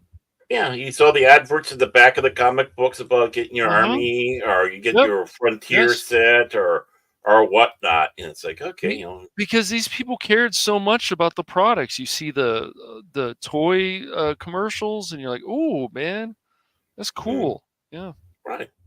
Oh, I tell you, when the new toys dropped for Star Wars, that got my attention Saturday morning, sitting in front of the TV. Oh, I'm sure. It's like, bum, ba da bum, bum, ba da da da da. It's like, I still remember the music. It's like, oh, attention! All of a sudden, hey, it's not the Star Wars theme, but it's a Star Wars toy theme. Well, you know what?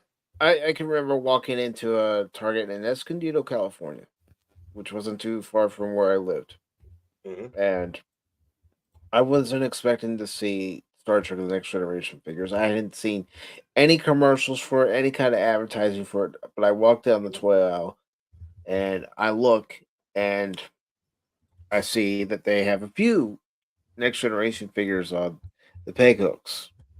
And the first one I bought was Captain Picard. Phil's favorite.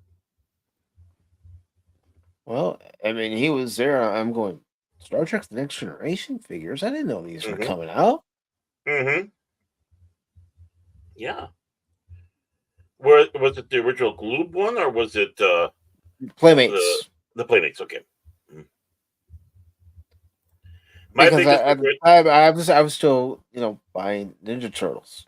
Mm-hmm. And that's what I had originally intended on buying, was a new Ninja Turtle figure. If I saw one that caught my eye. Right. But then I saw Star Trek The Next Generation. I'm like, huh? When did these come out? Mm-hmm.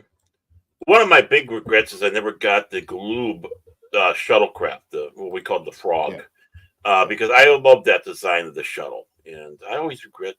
I mean, it was good enough to use for Best of Both Worlds. I mean, as a blasted up ship. The only time I'd actually seen those particular action figures in person was at a Star Trek convention when I went down to the San Diego Convention Center for one. Mm-hmm. Yeah, you could get the Rikers because they shipped out like 15 Rikers to like every two of the other characters they had. So it's like people were buying the Riker ones and redoing them so they look like different people, and it's like it was Riker mania. It seemed like from Gloob's part. It's like do a little more variety, Gloob. Good job. No, I did like it when Gloob was making Micro Machines, and of course they released the Star Wars Micro Machines, Star Trek Micro Machines. I love that. 5. Yep. Though I do think stuff like Hot Wheels obviously are still popular with kids and games and stuff. Yeah. Well, again, even Hot Wheels so much. Yeah. But again, Hot Wheels. Yeah, at a store I worked at, we had an older gentleman who would come in every week to see what new Hot Wheels we got in because he was a Hot Wheels collector. Yep. I tell you, go to toy fairs or anything like that, there's always going to be a couple tables dedicated to Hot Wheels and maybe a Matchbox. Not surprised at all. Well, there's some neat ones they came out with. I mean, I got a couple of the Batmobiles from Hot Wheels because they're just neat. I have one that's like 30 years old, and then they've got some newer ones that came out, including the 89 Batman. So there's a lot of nice stuff, but again, you keep it priced right. It should be something that they need to go out there with the every person toy.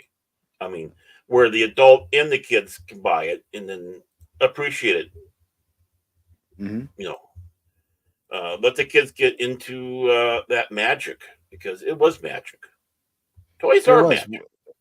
We used our imaginations when we played with the toys. I mean, I used my imagination when I played with my Dukes of Hazzard toys that I had. Yes, I had Dukes of Hazzard toys. Nice. Yeehaw! The General Lee where you put them into the top, flip the top. Yes, I had it. I had it. I wish I still did, but it was one of those things where I played with it so much, and I played with it pretty rough that it broke. Well, how can you not? You're jumping stuff with it, It's good old boys, never meaning no harm. Yeah. I had this one toy truck that was just big enough to where I could put my G.I. Joes in it. Nice. Yeah, that's just it. We crossed our toys sometimes. I have one G.I. Joe.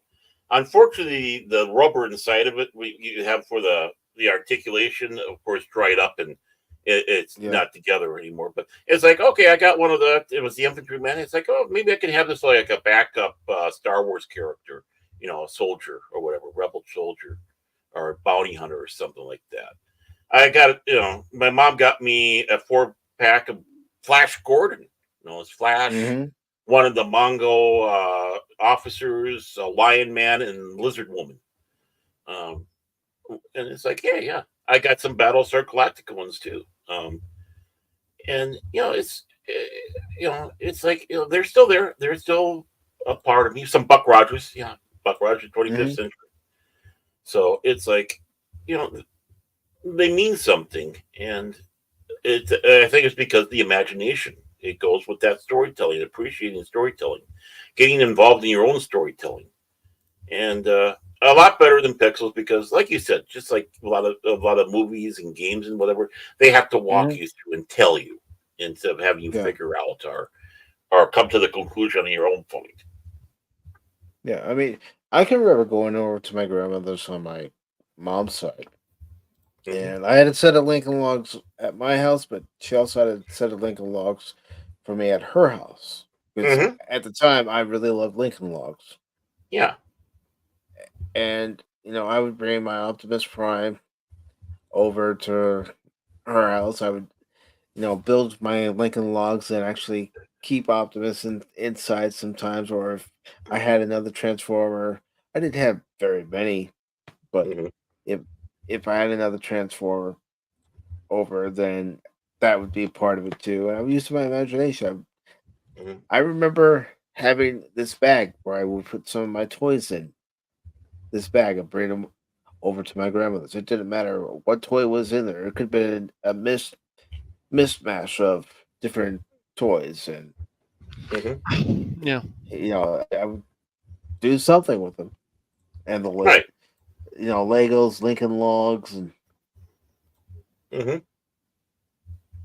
Lego Logs. That's cool. And I can remember my grandmother saying, "What you building there, Michael?" And I said, "Just building." You realize building, Grandma. You realize this conversation is almost making Mike tempted to do a collector stream before the collector stream, a pre-collector stream. I've already said about the collector streams. I want them to be once a year. But it's still tempting. Special stream once a year. I know it's tempting, but I want them to be a special event, and I'm holding to that. Makes sense. Because if I do collector streams over and over and over again, then they wear out their novelty. I want them to be a special event. Oh, we're just a novelty to you. Okay, I see. I understand now. Oh, novelty. You know what? You can't win with anybody nowadays because everybody gets offended. Even Baron scream. Oh, gotcha. Novelty. Yeah. This is the world we live in, man. Come on, get with the times, man.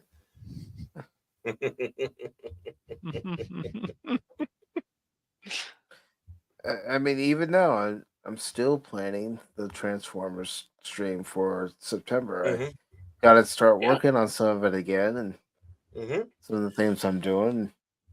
That's why I'm rewatching Gen 1 because I want to get back up to speed on it because it's been a while since I've seen somebody. But my big question here is, right, Decepticons, they're bad guys. They're known for let's destroy stuff. Then why are the Construction Cons Decepticons? Constructicons, you fool! You've got to keep watching the series to find out why they are Decepticons. Yeah, you think that a building group like that would be good guys? I'll watch. They were originally intended to be Autobots. Same with the Predacons in G1. They were originally intended to be Autobots. But then that changed. Just like Rumble, he was supposed to be called Frenzy, and Frenzy was supposed to be called Rumble. There was a mix-up. Well, that's like the Star Wars mix-up. 4-LOM and Zuckuss, they got mislabeled as action figures.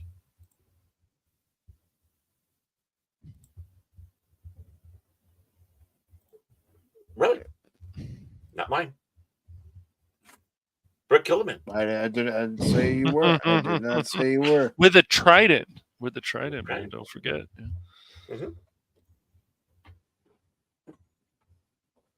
Yeah. Yeah, Padawannabe doesn't know how that Tonka dump truck size hole at the end of the hallway got Yeah. there. Right.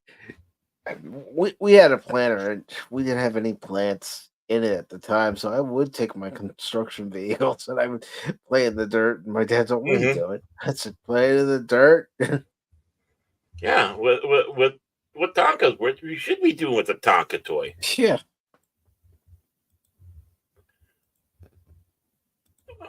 I rescued a Tonka dump truck from a dumpster. One guy came to drop off his trash at a place I was working at. One of the things was a Tonka truck. It's like, it was it's well used, and there were little fixes on it. It's like, you don't ever throw away a metal Tonka toy. No. No. I mean, I'm sure I could give this to the right person. They'd clean it up and make it look all pretty. I mean, I had a dump truck and I had a crane. mm-hmm. Yeah, I got a dump truck, a crane, I think, or no, a tow truck that has a double thing at the end. Mm-hmm. And that's still over at my parents' house. I need to collect those up. I had an ambulance. I even had a truck that had the cherry picker on it. Oh, I got the hook and ladder fire truck. Mm. Now that's neat. Yeah, definitely neat. And of course, Tonka has a special place for us here because Tonka Toys was a Minnesota company made in Minnesota, out of Minnetonka, Minnesota. And if certain Phil McCracken is listening, it was Tonka who helped release GoBots here in the United States. Yep. Dun, dun, dun. Right.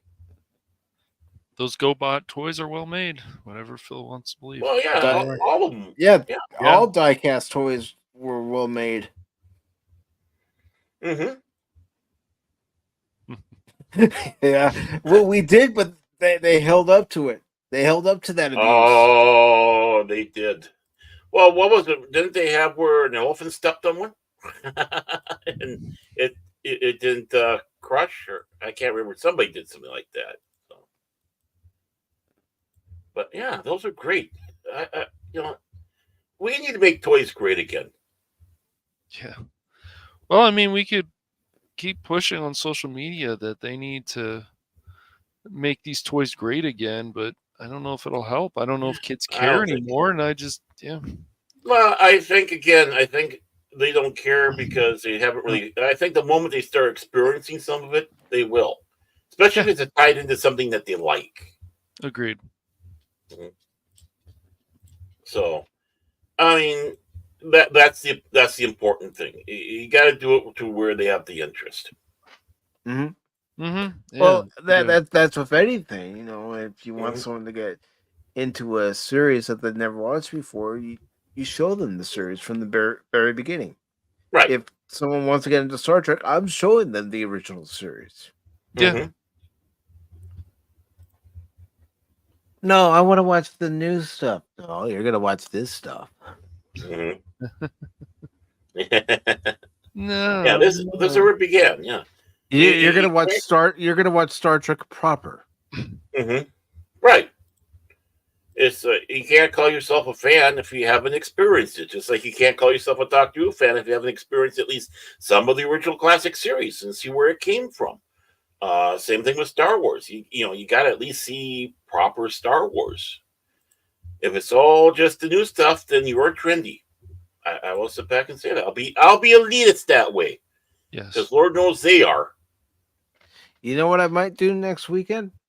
Uh-oh. Uh-oh. What? Because one thing is confirmed. I mean, I've already told you in Cash about this, but next Sunday, I'm going to go see Empire Strikes Back for the first time in a theater.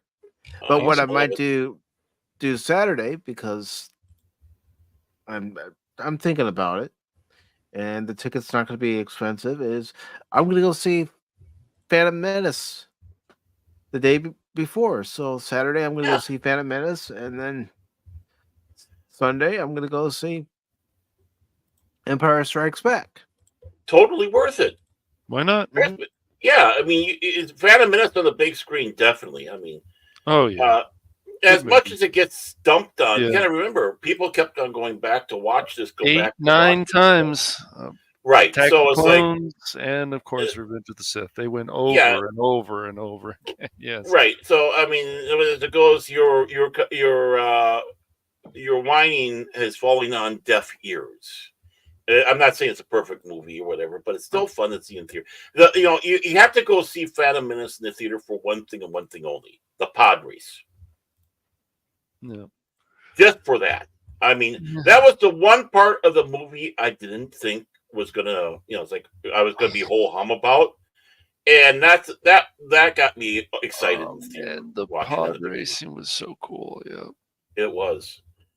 I was impressed. It was like, oh wow, okay, I take back what I was thinking. Yeah.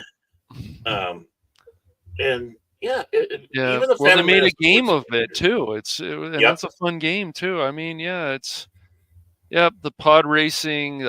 I'm still not a big fan of the celebration at the end. And we see the giant shiny ball. Not a big fan of that, but overall, I still think Phantom Menace is a good movie. I know some people think it's perfect. I'm not going to say that, but I think it is a good film. I really do. Yeah. I still think it's a 7 Right, out I of mean- 10 or whatever. It's a good movie. It's a good movie. Well, that celebration song at the end, that's the Emperor theme sped up and partied up. The one that you hear in the Return of the Jedi with da da da da da da, and that's true. It is. That's cool. That's a good point. Yeah. The thing about John Williams being able to do that, weave it like that, help weave that story, help drop those hints. Well, we all do. Well, it's also funny in that scene too when Padme looks at, or Queen Amidala looks at Anakin, and that smile on her face. It's like, oh boy. Yeah. See me in a few years, big boy. That's right. Yeah. Are you an angel? Yeah. It's just the celebration was fine. One thing I do like about the Viceroy, I like all that diplomatic, political stuff going on. That was really cool to me. I like how the movie started. It's a good film. I'm not. Yes, Jar Jar can be annoying and stuff, but he becomes a lot less annoying in Attack of the Clones. So. Well, that's because he only had a couple lines. Right. Right. That's true. But he's also the one that helped cause the Clone War in the Stormtroopers. That's true. He was played, or was he? But the Gungans as a race, like they weren't bad. Boom, bam, bam. Like it was just it wasn't bad. It's a good movie. Jace is in the chat. We've had some interesting conversations about the prequels. I've always just felt that overall they've just gotten too much shit. And what I want to always point out to people, as I always do, it's a cohesive story. It doesn't matter if you can find things in there that you don't like. Overall, it's still enjoyable. And it's still a lot better, and it makes a lot more logical sense than what we're getting now in a lot of ways. Different, yeah. I mean, my complaints is how Lucas wasn't exactly doing a good job tying it together with elements that we were told before happened, and he had to turn around and do retconning on with other films, the other ones.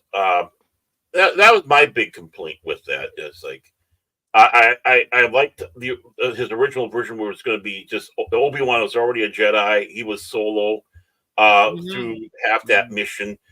He found an older Anakin, so that made more sense. But Lucas changed it. Qui-Gon was going to be in it, but he was going to join up after they get to Coruscant. And would have been interesting. Yeah. Right. But of course, you get Liam Neeson. It's like, oh, we're going to have to really play this Liam Neeson character. Let's change that and let's make Anakin younger because it'll be more impactful. No, I disagree. I think it would be more impactful if you had like more of a 15-year-old Anakin. Sure. Yeah. And no offense to Jake Lloyd, this is not a assault on Jake No, Lloyd. no, It's no. more an assault on Lucas's directing abilities. When you have somebody younger, you need to be really good director to get a child actor out. And unfortunately, I don't think George had it. And that's why I don't. And then what? I don't remember any really big hate going against Hayden. Not Jake Lloyd at all. I don't.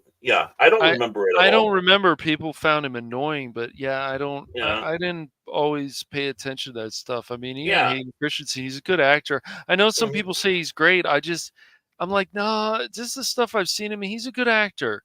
I'm Mhm. not gonna say he's bad. No, but no.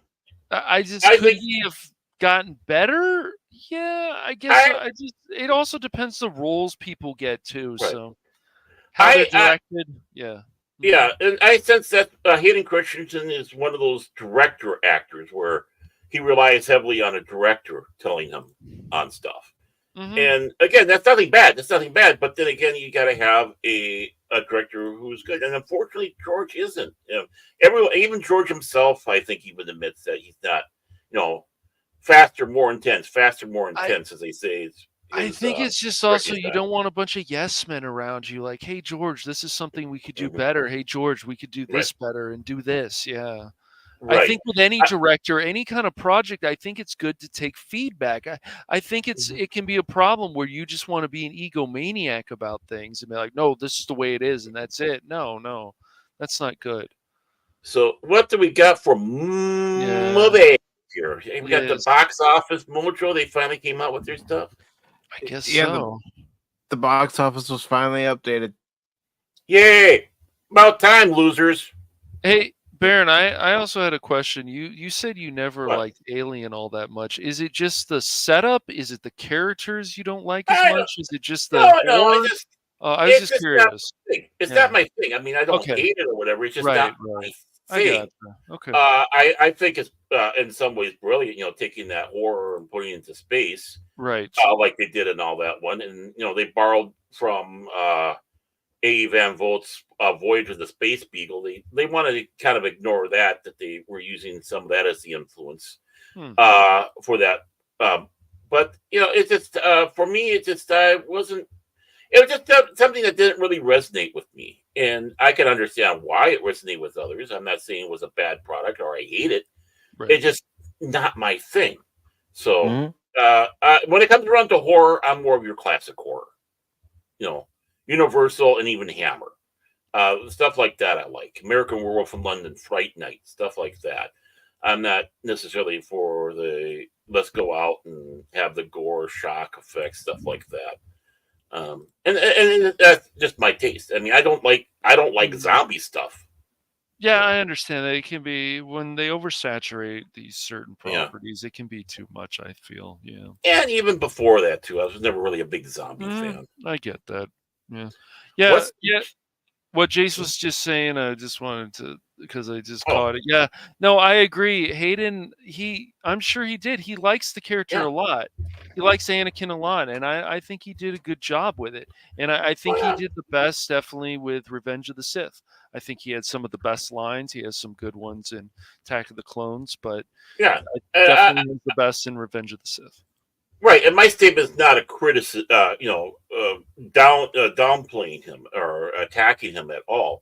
It's just that there certain actors, they're method actors. Some actors are actors. Some are director actors, and such. It's just people are individuals. Each one does things in their particular way, and I think I just get this feeling he is a director's actor, and.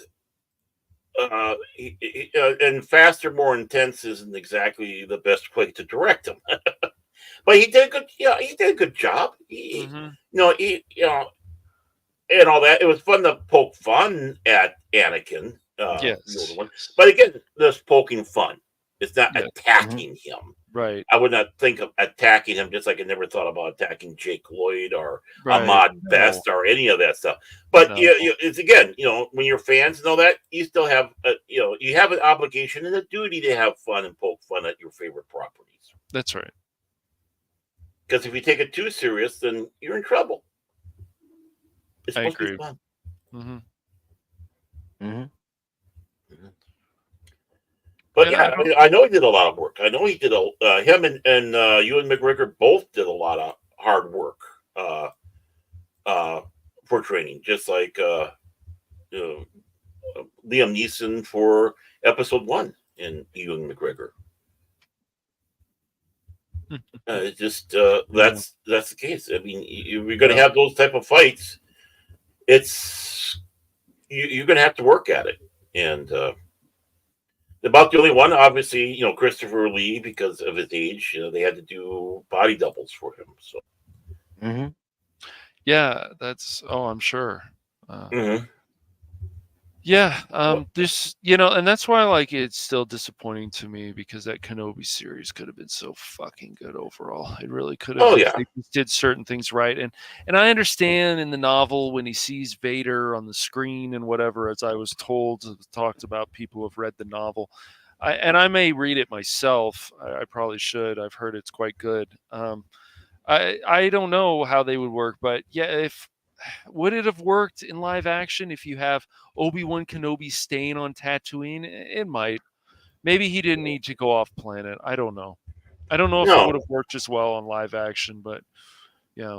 No, they should not have done it at all because, again, what was his one job, his one task, the most important task there was? Mm-hmm. Keep an eye on Luke, to keep him safe. Yes. And I guarantee you, if he had Inquisitors getting that close to young Luke, Vader would have known about it. Oh, absolutely. If he had any hint that Obi-Wan was also there, he would have been there in a heartbeat. I just the whole thing is, like, after finishing that whole show, and I know there'll never be a season 2, and there doesn't need to be. I have to. It's like, no, Vader and Kenobi just didn't need to meet at that time. They really didn't. No, they really didn't. No, it ruins the impact of Star Wars on the Death Star. I agree. It ruins that impact where they finally boom come together at that end, and why? Just why? Fan service? Well, you're forgetting about other fans like me. Well, this is what they're doing to all these different franchises. They have to change it. Look at what's happened with Velma from Scooby-Doo. It's like, no, man, you guys have forgotten what so many people love about Scooby-Doo this. Yeah. and that particular character so lovable, likable, so special. Yeah. Right. Yeah. Yeah, exactly. I mean, quit destroying our stuff. That's all I gotta sit back and say. Quit destroying it. Quit. You're just going in the wrong direction. Like, you don't want to understand it. And when you always say, I'm going to make things better, it's like, no, you just need to add to it. Just add to it.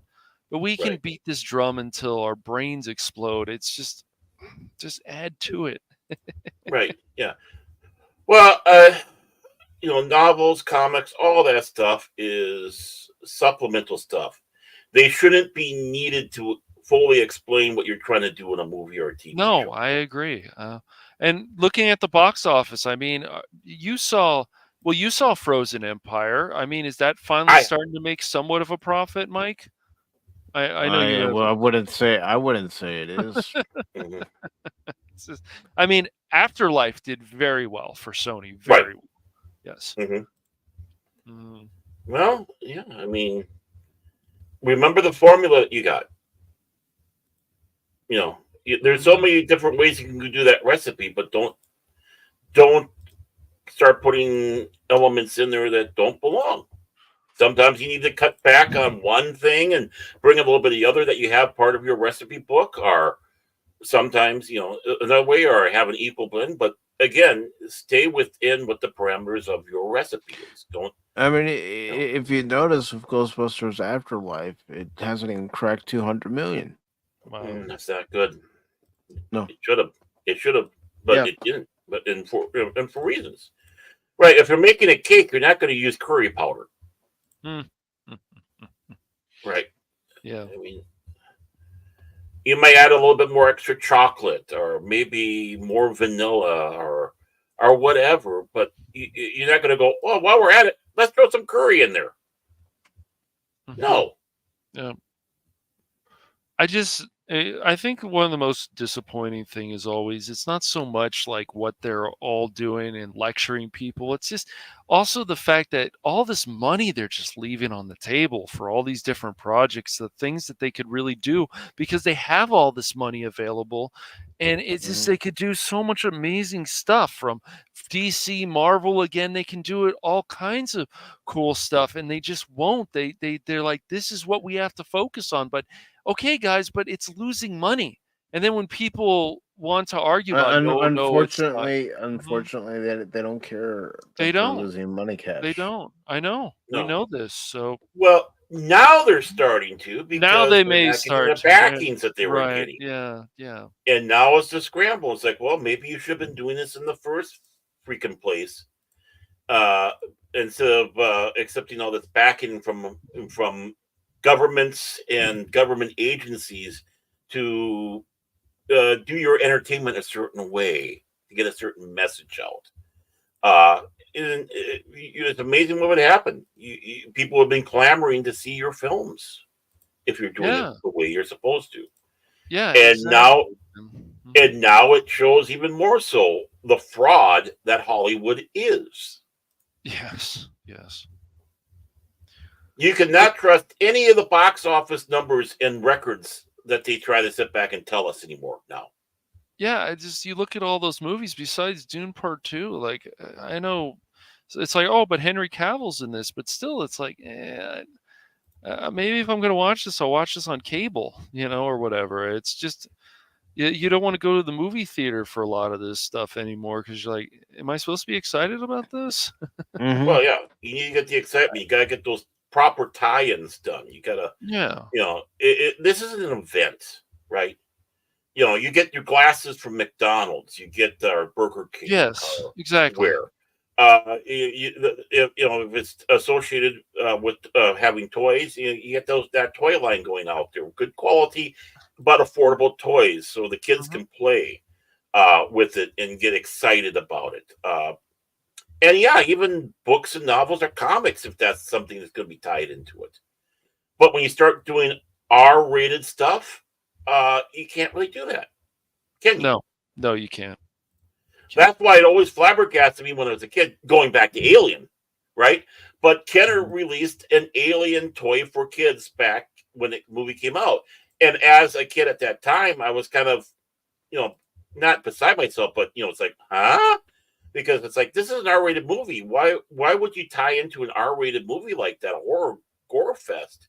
Because, even back then, kids weren't, you didn't necessarily take kids to see a film like that.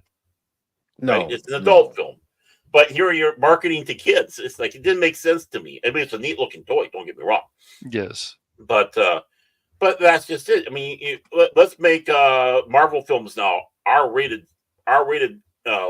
films, and same thing with DC film. Hey, let's have an R-rated Star Trek or R-rated Star Wars. Well, then how are you going to get that younger set when these films and these series? I would call Star Trek a family series back in the day. Anyone can sit down and watch it and enjoy it for the different stages of their lives, and you could have toys associated with it. You can't do it with Picard or STD or strange new stories. I mean, you can't. How can you tie it in when you got that arrogant attitude? No, it's for adults now. It's not. Same thing with Star Wars. Let's start throwing in some bad language and stuff like that. No, I mean, you had your hells and dams, but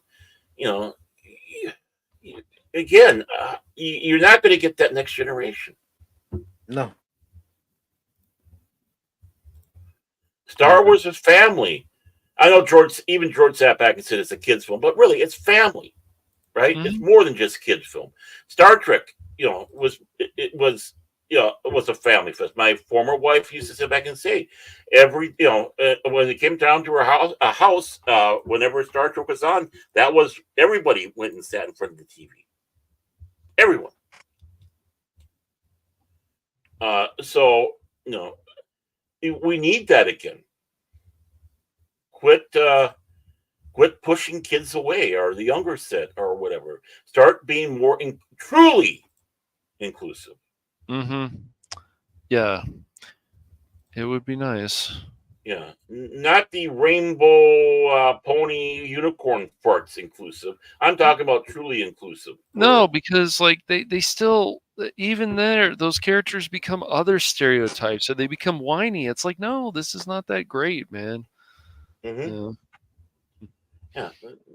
Yeah. I want this to grow. I want our fandom to grow. I want Yes. that new generation wrapped in, but there's nothing we can offer of modern day for it, really. No, not No, really. that's why you have to show them the old stuff. That's why you have to. Right. When they're old enough to watch a movie like Stripes, show them a Right. movie like Stripes. Agreed. Mm-hmm. That's the fact. Animal Yeah. House. No. Yeah. Oh. Blues Brothers. Definitely. And when they ask about Blues Brothers 2000, say to them Yep. the straight Never face Yeah.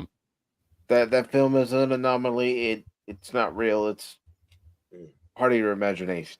Yeah. Never heard of it. Never heard of it. That's right. It's the Mandela effect. You got the Mandela effect going on there. Yep. But when it comes around to Blues Brothers, all you got to sit back and say, Oh, we're on a mission from God. that's right. Mhm. Don't you be blasphemous in We here. got our smokes. Mhm. Yeah. We're on a mission from God. Yeah. What a Yeah. great film that was. Oh, great movie, man. And it started as a skit on SNL. It's just like, Mhm. they can turn this stuff in if they care enough. Like they tried they tried with stuff like Ladies Man and even Night at the Roxbury. It just, they went Mhm. overboard with it, but it might have been Right. able to work. Maybe if Yeah, they they did even some did it other with the stuff. Mary Catherine Gallagher Mhm, skit, mhm. calling Yeah. it Yep. Superstar, and it Mhm. didn't work Yeah. as a movie. It Well, let's just not didn't. forget it's Pat and Stuart Smalley. They did that. Yep, that's true. But They did do let's that. look at the other big one, that the one that actually did take off, Wayne's World. Wayne's World, the first one. Yeah, the first movie. Yeah, Yeah. Well, the second one wasn't bad either. it was all right. Yeah. Yeah, but I mean, still compared to Yes. the other Saturday Night Live movies that they based off of characters. I mean, yeah, but remember Coneheads? Yeah, Not really, but yeah. That's the reason why. Yeah, Mandela effect. Yeah, yeah. was it again their shining moment with Coneheads? But some of the characters don't need to have. But they came from France. They ate Subway, Mm-hmm. and they ate mass quantities of Subway. Mass quantities. I mean, the Coneheads are great for it. And also, one of the shots they used one of the shots from Next Generation of a ship going at warp. Yeah. But yeah, I mean, Blues Brothers, Wayne's World, both of those definitely, boom. Coming off of Saturday Night Live. Just because he had a skit on Saturday Night Live does not constitute a movie. No, and Please. especially if you go overboard with it, which a lot of them did. I mean, you watch The Ladies Man, it's like, okay, I laugh at some of these parts, but a lot of this movie is really stupid, and not in a good way. Right. I mean, it's like doing We're Two Wild and Crazy Guys movie. No. I mean, even Mhm. back then, it would not have. Or I'm Hans. He's Franz. We're gonna pump you up. Yeah, That was one- they did a whole movie. They Whole movie like that. I don't think it would have worked. No, not as a movie. Ugh, No. I mean, they'd have to be. It could work if they had the right amount of talent and knowing how to do it. But then again, it would have been a fluke. It would have been a fluke if it was. I get or Dieter, you want to touch my monkey? You know, certain things work great as sketches, or maybe even a half hour or an hour special, but not a movie. Yeah, no. Mm-hmm. That's one thing we don't have anymore. We don't have those. No, we don't. Those 1 hour or half hour live action special shows that were, just to have for goofiness, and we don't even have that anymore. God, we've lost a lot. We've forgotten how to laugh. We have forgotten how to laugh. Well, yeah, and more than just laugh, just appreciate just having a, that CBS logo. It's a CBS special presentation. Tonight's program will not be seen at its regularly scheduled time. In place of that, we have, and it'd be a one-off special. Boom. We don't get that no more. Or even as a kid, The Wonderful World of Disney. What classic Disney movie are you going to see that Sunday? Oh, it's time to watch Davy Crockett on Sunday. Oh, all right, cool, man. Davy Crockett. King of the Wild Frontier. Let me hear you shout it, Davy. My mom loved Davy Crockett. She did. Mm-hmm. Yeah. And I can remember coming home from a fishing trip with my dad. We went to this area called June Lake. And on our way home, we stopped at this one store that sold Indian pottery. My mom loved Indian pottery. Yeah. So my dad would always stop there and get my mom a new piece. Mm-hmm. Well, one time we go in there, he gets her a new piece of pottery, and I I see a coonskin hat. And I asked my dad for it. My dad bought it for me. My mom sees it. She says, "It's mine now." Yep. I saw that coming. Well, that's just it. I mean, and that's the thing. We have so many channels out there. Yes. That they're scampering to try, and paywalls. Let's not forget the paywalls. That they're trying to scramble to put entertainment on. It's time to dial back the channels and the paywalls, and then just start focusing on quality. Yeah, really. It's time to have a little less now, because you don't need one program on 5-6 different cable networks at a time, because being repeated. If that's all you can do to fill it, you have too many channels. Mm-hmm. We don't need Andy Griffith on this channel, this channel, this channel, this channel, and this channel. That's true. We probably don't. No. Oh, come on! What do you got against Aunt B? Come on. No. She was a mean woman in real life. Oh really? Yeah, she was. She did not like Andy Griffith, and she was very, very temperamental lady on that. And after the show, she became kind of a recluse. And she was not. From what I understand, she was not Aunt B, from what I understand. But still, but no, it's not having anything against it. But it's like, you change the channel, it's the same show or a commercial. It's like, well, there's barely anything that's even considered family anymore. I mean, no. It's usually going to be something like linked to like what they have with Young Sheldon. That is literally what a family show is. They have all the families, these kids growing up. Definitely different than The Big Bang. But the thing is, there isn't many family shows at all anymore. We've talked about this before on stream, but there just isn't. It would be nice to have that again. Right. And even some of the stuff that we consider more for the adult shows, really, is kind of tame. I mean, like Cheers or Night Court or such. But those weren't meant for kids. But honestly, you can have a kid sit down and watch it and be amused by it in one fashion. But they're drinking and smoking. Get over it. Who cares? So people, I mean, they make such a big deal They're about at it. a They have to put bar. warnings. You have to put warnings now on shows. There might be smoking in this show. Okay, Oh but no. I was going to watch anyways. Quit giving more reasons to watch it. That's right. Well, they did. IFC did that before with Gilligan's Island. Well, this depicts things that we don't exactly approve of anymore, and it was a certain time. And I'm like, shut up. Yeah, shut your mouth. Gosh. It's like, yeah, and that's the problem. And Yep. I mean, I remember watching the original Mickey Mouse Club growing up. Black and white. I could swear it was in color, but growing up, I swore it was in color, but Yeah. but it was black and white, and the little bits they had, of course, they had like Spin and Marty little shorts in there, which again we got to put a warning in front of Spin and Marty. No, Spin and Marty's freaking wholesome. Yep.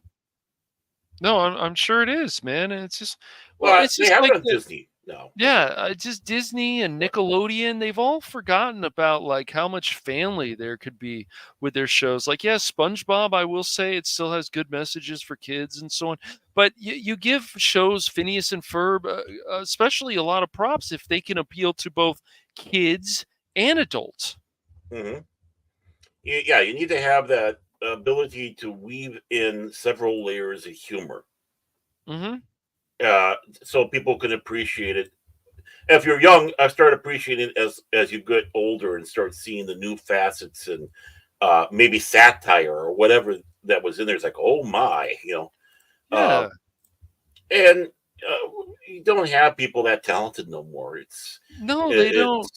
And then some of the jokes people. and Yeah, it is. It's fart jokes, and it's just like, I know we're sounding like cranky old people, like Phil. I Get am. off my lawn, right? Yeah. I am. But yeah, no, they have fart jokes. That's why it's so weird. It's like, okay, there's a Smurf movie coming out, and they've got fart jokes and they got poop jokes in Smurfs. Really?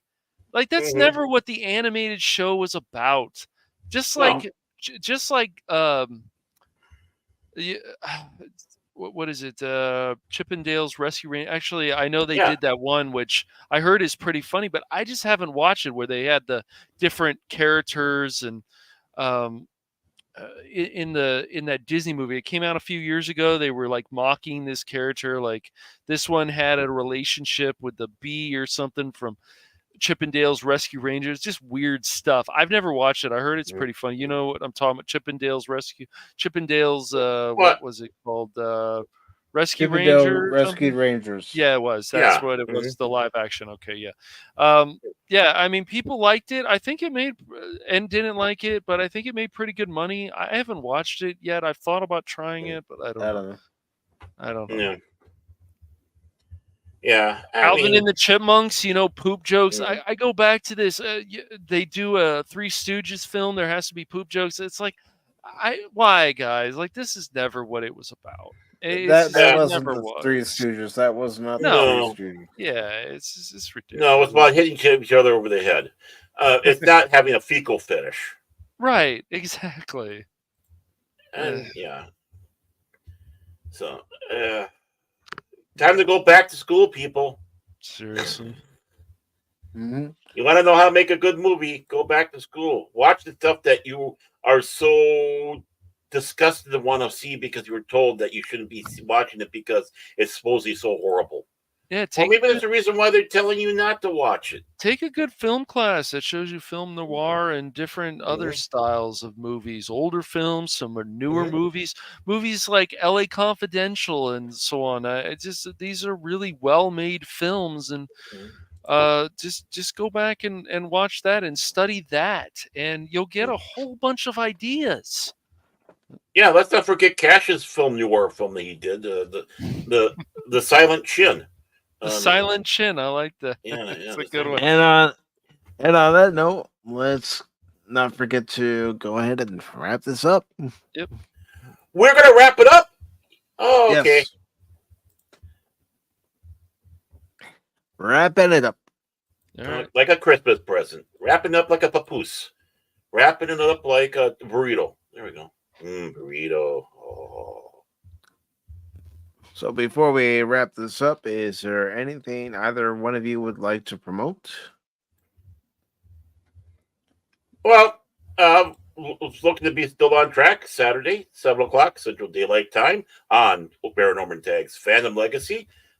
Continuing our talk on Babylon 5 Season 5. It'll be part 3, so Mike and Cash will hopefully be there, as well as Lord Crit and the infamous, yeah, I said it, infamous, Philip J. McCracken. Yes. And coming up on the Phantom Hooligans, we've got the angriest Canadian of all, supposedly. We don't know exactly. We think he might be. But Angry Canadian will be my guest, and I will be playing this game East, and he'll be asking me questions about it, and I'll be doing a grind session for a few hours. So I'll be gaining more levels. Should be a lot of fun, and we'll be talking about also some other, probably while I'm playing it, some other Japanese RPGs that maybe some people don't know about still. Learn about that. So that'll be, that'll be on Tuesday at 10 p.m. Pacific Standard Time, because that works out well for Angry Canadian. And then I don't have this scheduled yet, but we will also, of course, on Friday at 6:30 p.m. we'll be back. We'll be killing robots, automatons, and bugs, and we'll be back with some more Helldivers too. So that'll be a lot of fun, and that'll be at 6:30 p.m. Pacific Standard Time. And then I'm still working on some videos. I'm probably going to be playing this game where this crab fights things, and I don't want to spoil too much of that, but it's got like a Dark Souls meets SpongeBob vibe to it. Cash has crabs. Playing as a cutesy looking crab thingy. Get out there and make me money. That's right. It's Mr. Krabs, but he's running around with a fork and he's stabbing other bigger crabs. It's Spudge Cash. Spudge Cash. But so Sponge that'll be Cash coming up. Square Chin. Oh, Square Chin, the greatest chin ever. Yes. Well, at least on Pop Talk. But so that'll be coming up. So yeah, some cool stuff on the Phantom Hooligans, and then coming up a little bit in the future will be when Mike's finally finished with Final Fantasy VII Rebirth. I think we'll be starting Double Dragon, the newest Double Dragon game. So that'll be fun. Ooh. Yeah. Controversy. Yeah. Double Dragon controversy. Actually, there is no Double Dragon controversy. There's been news that they're going to release an update for River City Girls 2, and it's going to include Jimmy and Billy Lee. It is, which makes sense. Which makes sense. But yeah, it takes place in the same universe, so it does. Yep. Well, I'm going to start a controversy then. Okay, you do that. Yeah, I do. Aren't you always starting controversy? Isn't his own controversy? I'm trying. He goes outside of his home and said, "Controversy!" And people are like, "Shenanigans! Shut up!" And then he goes, "Shenanigans!" And somebody else goes, "Shut up!" He's like, "No!" Yeah. Shenanigans! Yeah. Oh, you done? Yeah, I'm done. I'm just done. Yeah, I'm done. I was just showing some of the fun comments, especially talking about the Tonka trucks. Oh yeah, I know I showed them before, but I was just showing them again. Tonka. But yeah, there's definitely going to be a lot of stuff still coming up on the Phantom Hooligans, and then of course on the Rumble channel there'll be some backup stuff on there. Cash Money Madness, all one word. So yeah. I want to be a Phantom Hooligan. I'll talk to Matt about it. Okay, I want to be a fan. I want to be a Phantom Hooligan. I want the secret to go to ring. I want to know the secret handshake. I want to be a Phantom Hooligan. Okay. Oh, God. Right. You are a follower, not a leader. That's right. I want to do it. Come on, man. Let me in. Let me join your club, please. He'll be out there each and every morning. Can I join? Can I join? Can I join? Go away. Shine your head, Mr. Reisman. I'll be more than happy to shine your head, make sure everything's okay. Shine your chin, Mr. Cash. But as come far on, as come on. Yeah. All right. Anyway. That's how I got this job. Shut up, Aaron. As far as what's coming up on Pacific War 4, on Tuesday, I am going to play more Final Fantasy VII Rebirth. I'm getting closer to the end. Not quite there yet, but I'm getting closer. I still have 3 more chapters of the game to get through, so that'll be at 6 p.m. Eastern Tuesday on the YouTube channel, the Rumble channel, and the Twitch channel. And then Wednesday on Twitter, Rumble, and YouTube, we will welcome Fat Steven JFG to the channel, also known as Fat Steven Seagal, and he'll tell us about his YouTube journey, some of his favorite games that he likes to play, and how he got into graphic design. So, excuse me, that'll be a great conversation with him. Looking forward to it. And then Thursday, I will be on the Nerporial Lifeforms channel for his Chillporial stream, starting at 8 p.m. Central Time. That'll be 9 p.m. Eastern Time on Thursday. And then Friday, I'll be bringing democracy to the galaxy with Baron and Cash. That's Yay. right. We're gonna kill some bugs. We're gonna kill some robots. Yes, we are. I don't know about the robots yet, but Uh, they're doing a better job of killing us. they just want a big hug, man. That's all. Yeah. They're misunderstood. Give me a hug. Give me a hug. Come on, Scott. Give me a hug. Give me a hug. Come on. And then Saturday morning at 10 a.m. Eastern, I will be doing a special morning stream of Stellar Blade.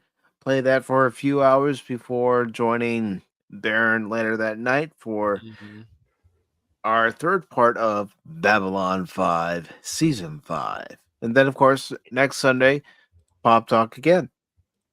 Yep, and But it won't be at the same bad time, but it will be on the same bad channels because, like I said earlier, next Sunday I'm going to go see Empire Strikes Back in the theater, so it'll probably be more of an 8 o'clock show, 8 o'clock Eastern show for next Sunday. Yes. Yep.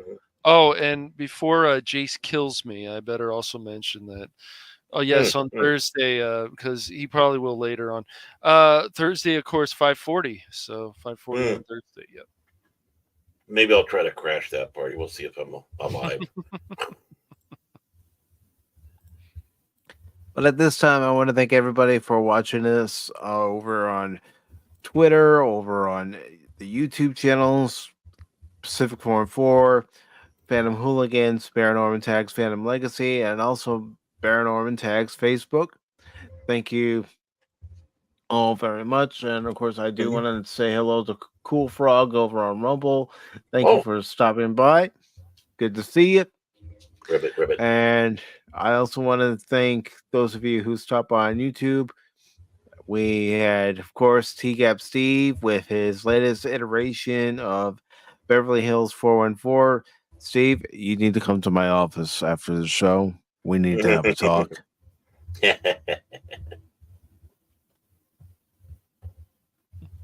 We also had everybody's favorite penguin besides Punk Waddle. Low Spec Linux Laptop. Stop in the chat. We had Phil McCracken, who was being Phil McCracken, so always that's always something that we come to expect. And then he swam in from the Pacific Ocean. We had Lord Crit of Everest Productions. You've been listening to Phil too much, Crit. Pop Talk heals and saves. That's a lot to ask for. Well, see, while he was out there, so he got harpooned, but then he started listening to us, and it healed him. It healed him. It went away. So, and we also had Pops stop by. Good to see you, Pops. Yep. Always good to see him, and you can catch him on Tuesday for Talk Hard, and I'm sure he's going to have a great topic to discuss. Usually a movie or TV show topic. I'm not sure what it is for this week, but I will check later on. But it's always good to see Pops. Leia Rose was here. Good to see you, Leia Rose. Always. Tim Stock was here. he was looking for the resident Vulcan Spock, but Spock wasn't on. Nope. Good to see you, Tim. Yep. We also had Jed Sparks, Prismatics, Anonymous, Anonymous, of course, Whoopa Troopa. Yes, Micatron. Because he's a Woopa Troopa, mighty little Pokemon going. No, sorry. And also Jason Fox of 540 Studio. Thank you all for, again, watching, supporting us. We can't do this without you. Again, whether you watched it on YouTube, Rumble, Twitter, or Facebook, we really appreciate it. Make sure to hit those like buttons on their respective platforms and share out the stream. Consider following and subscribing to everybody's channel. And until next time, remember, don't ever give up on me in a game, because just when you do, you might miss something. Have a good rest of your Sunday, everybody. Autobots, transform and roll out. Yeah, everybody on my channel, I'm sorry. I'm so very, very sorry.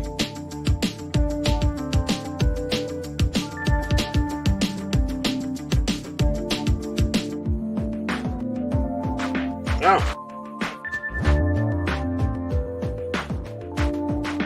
Yeah. Nerds! I'm sorry.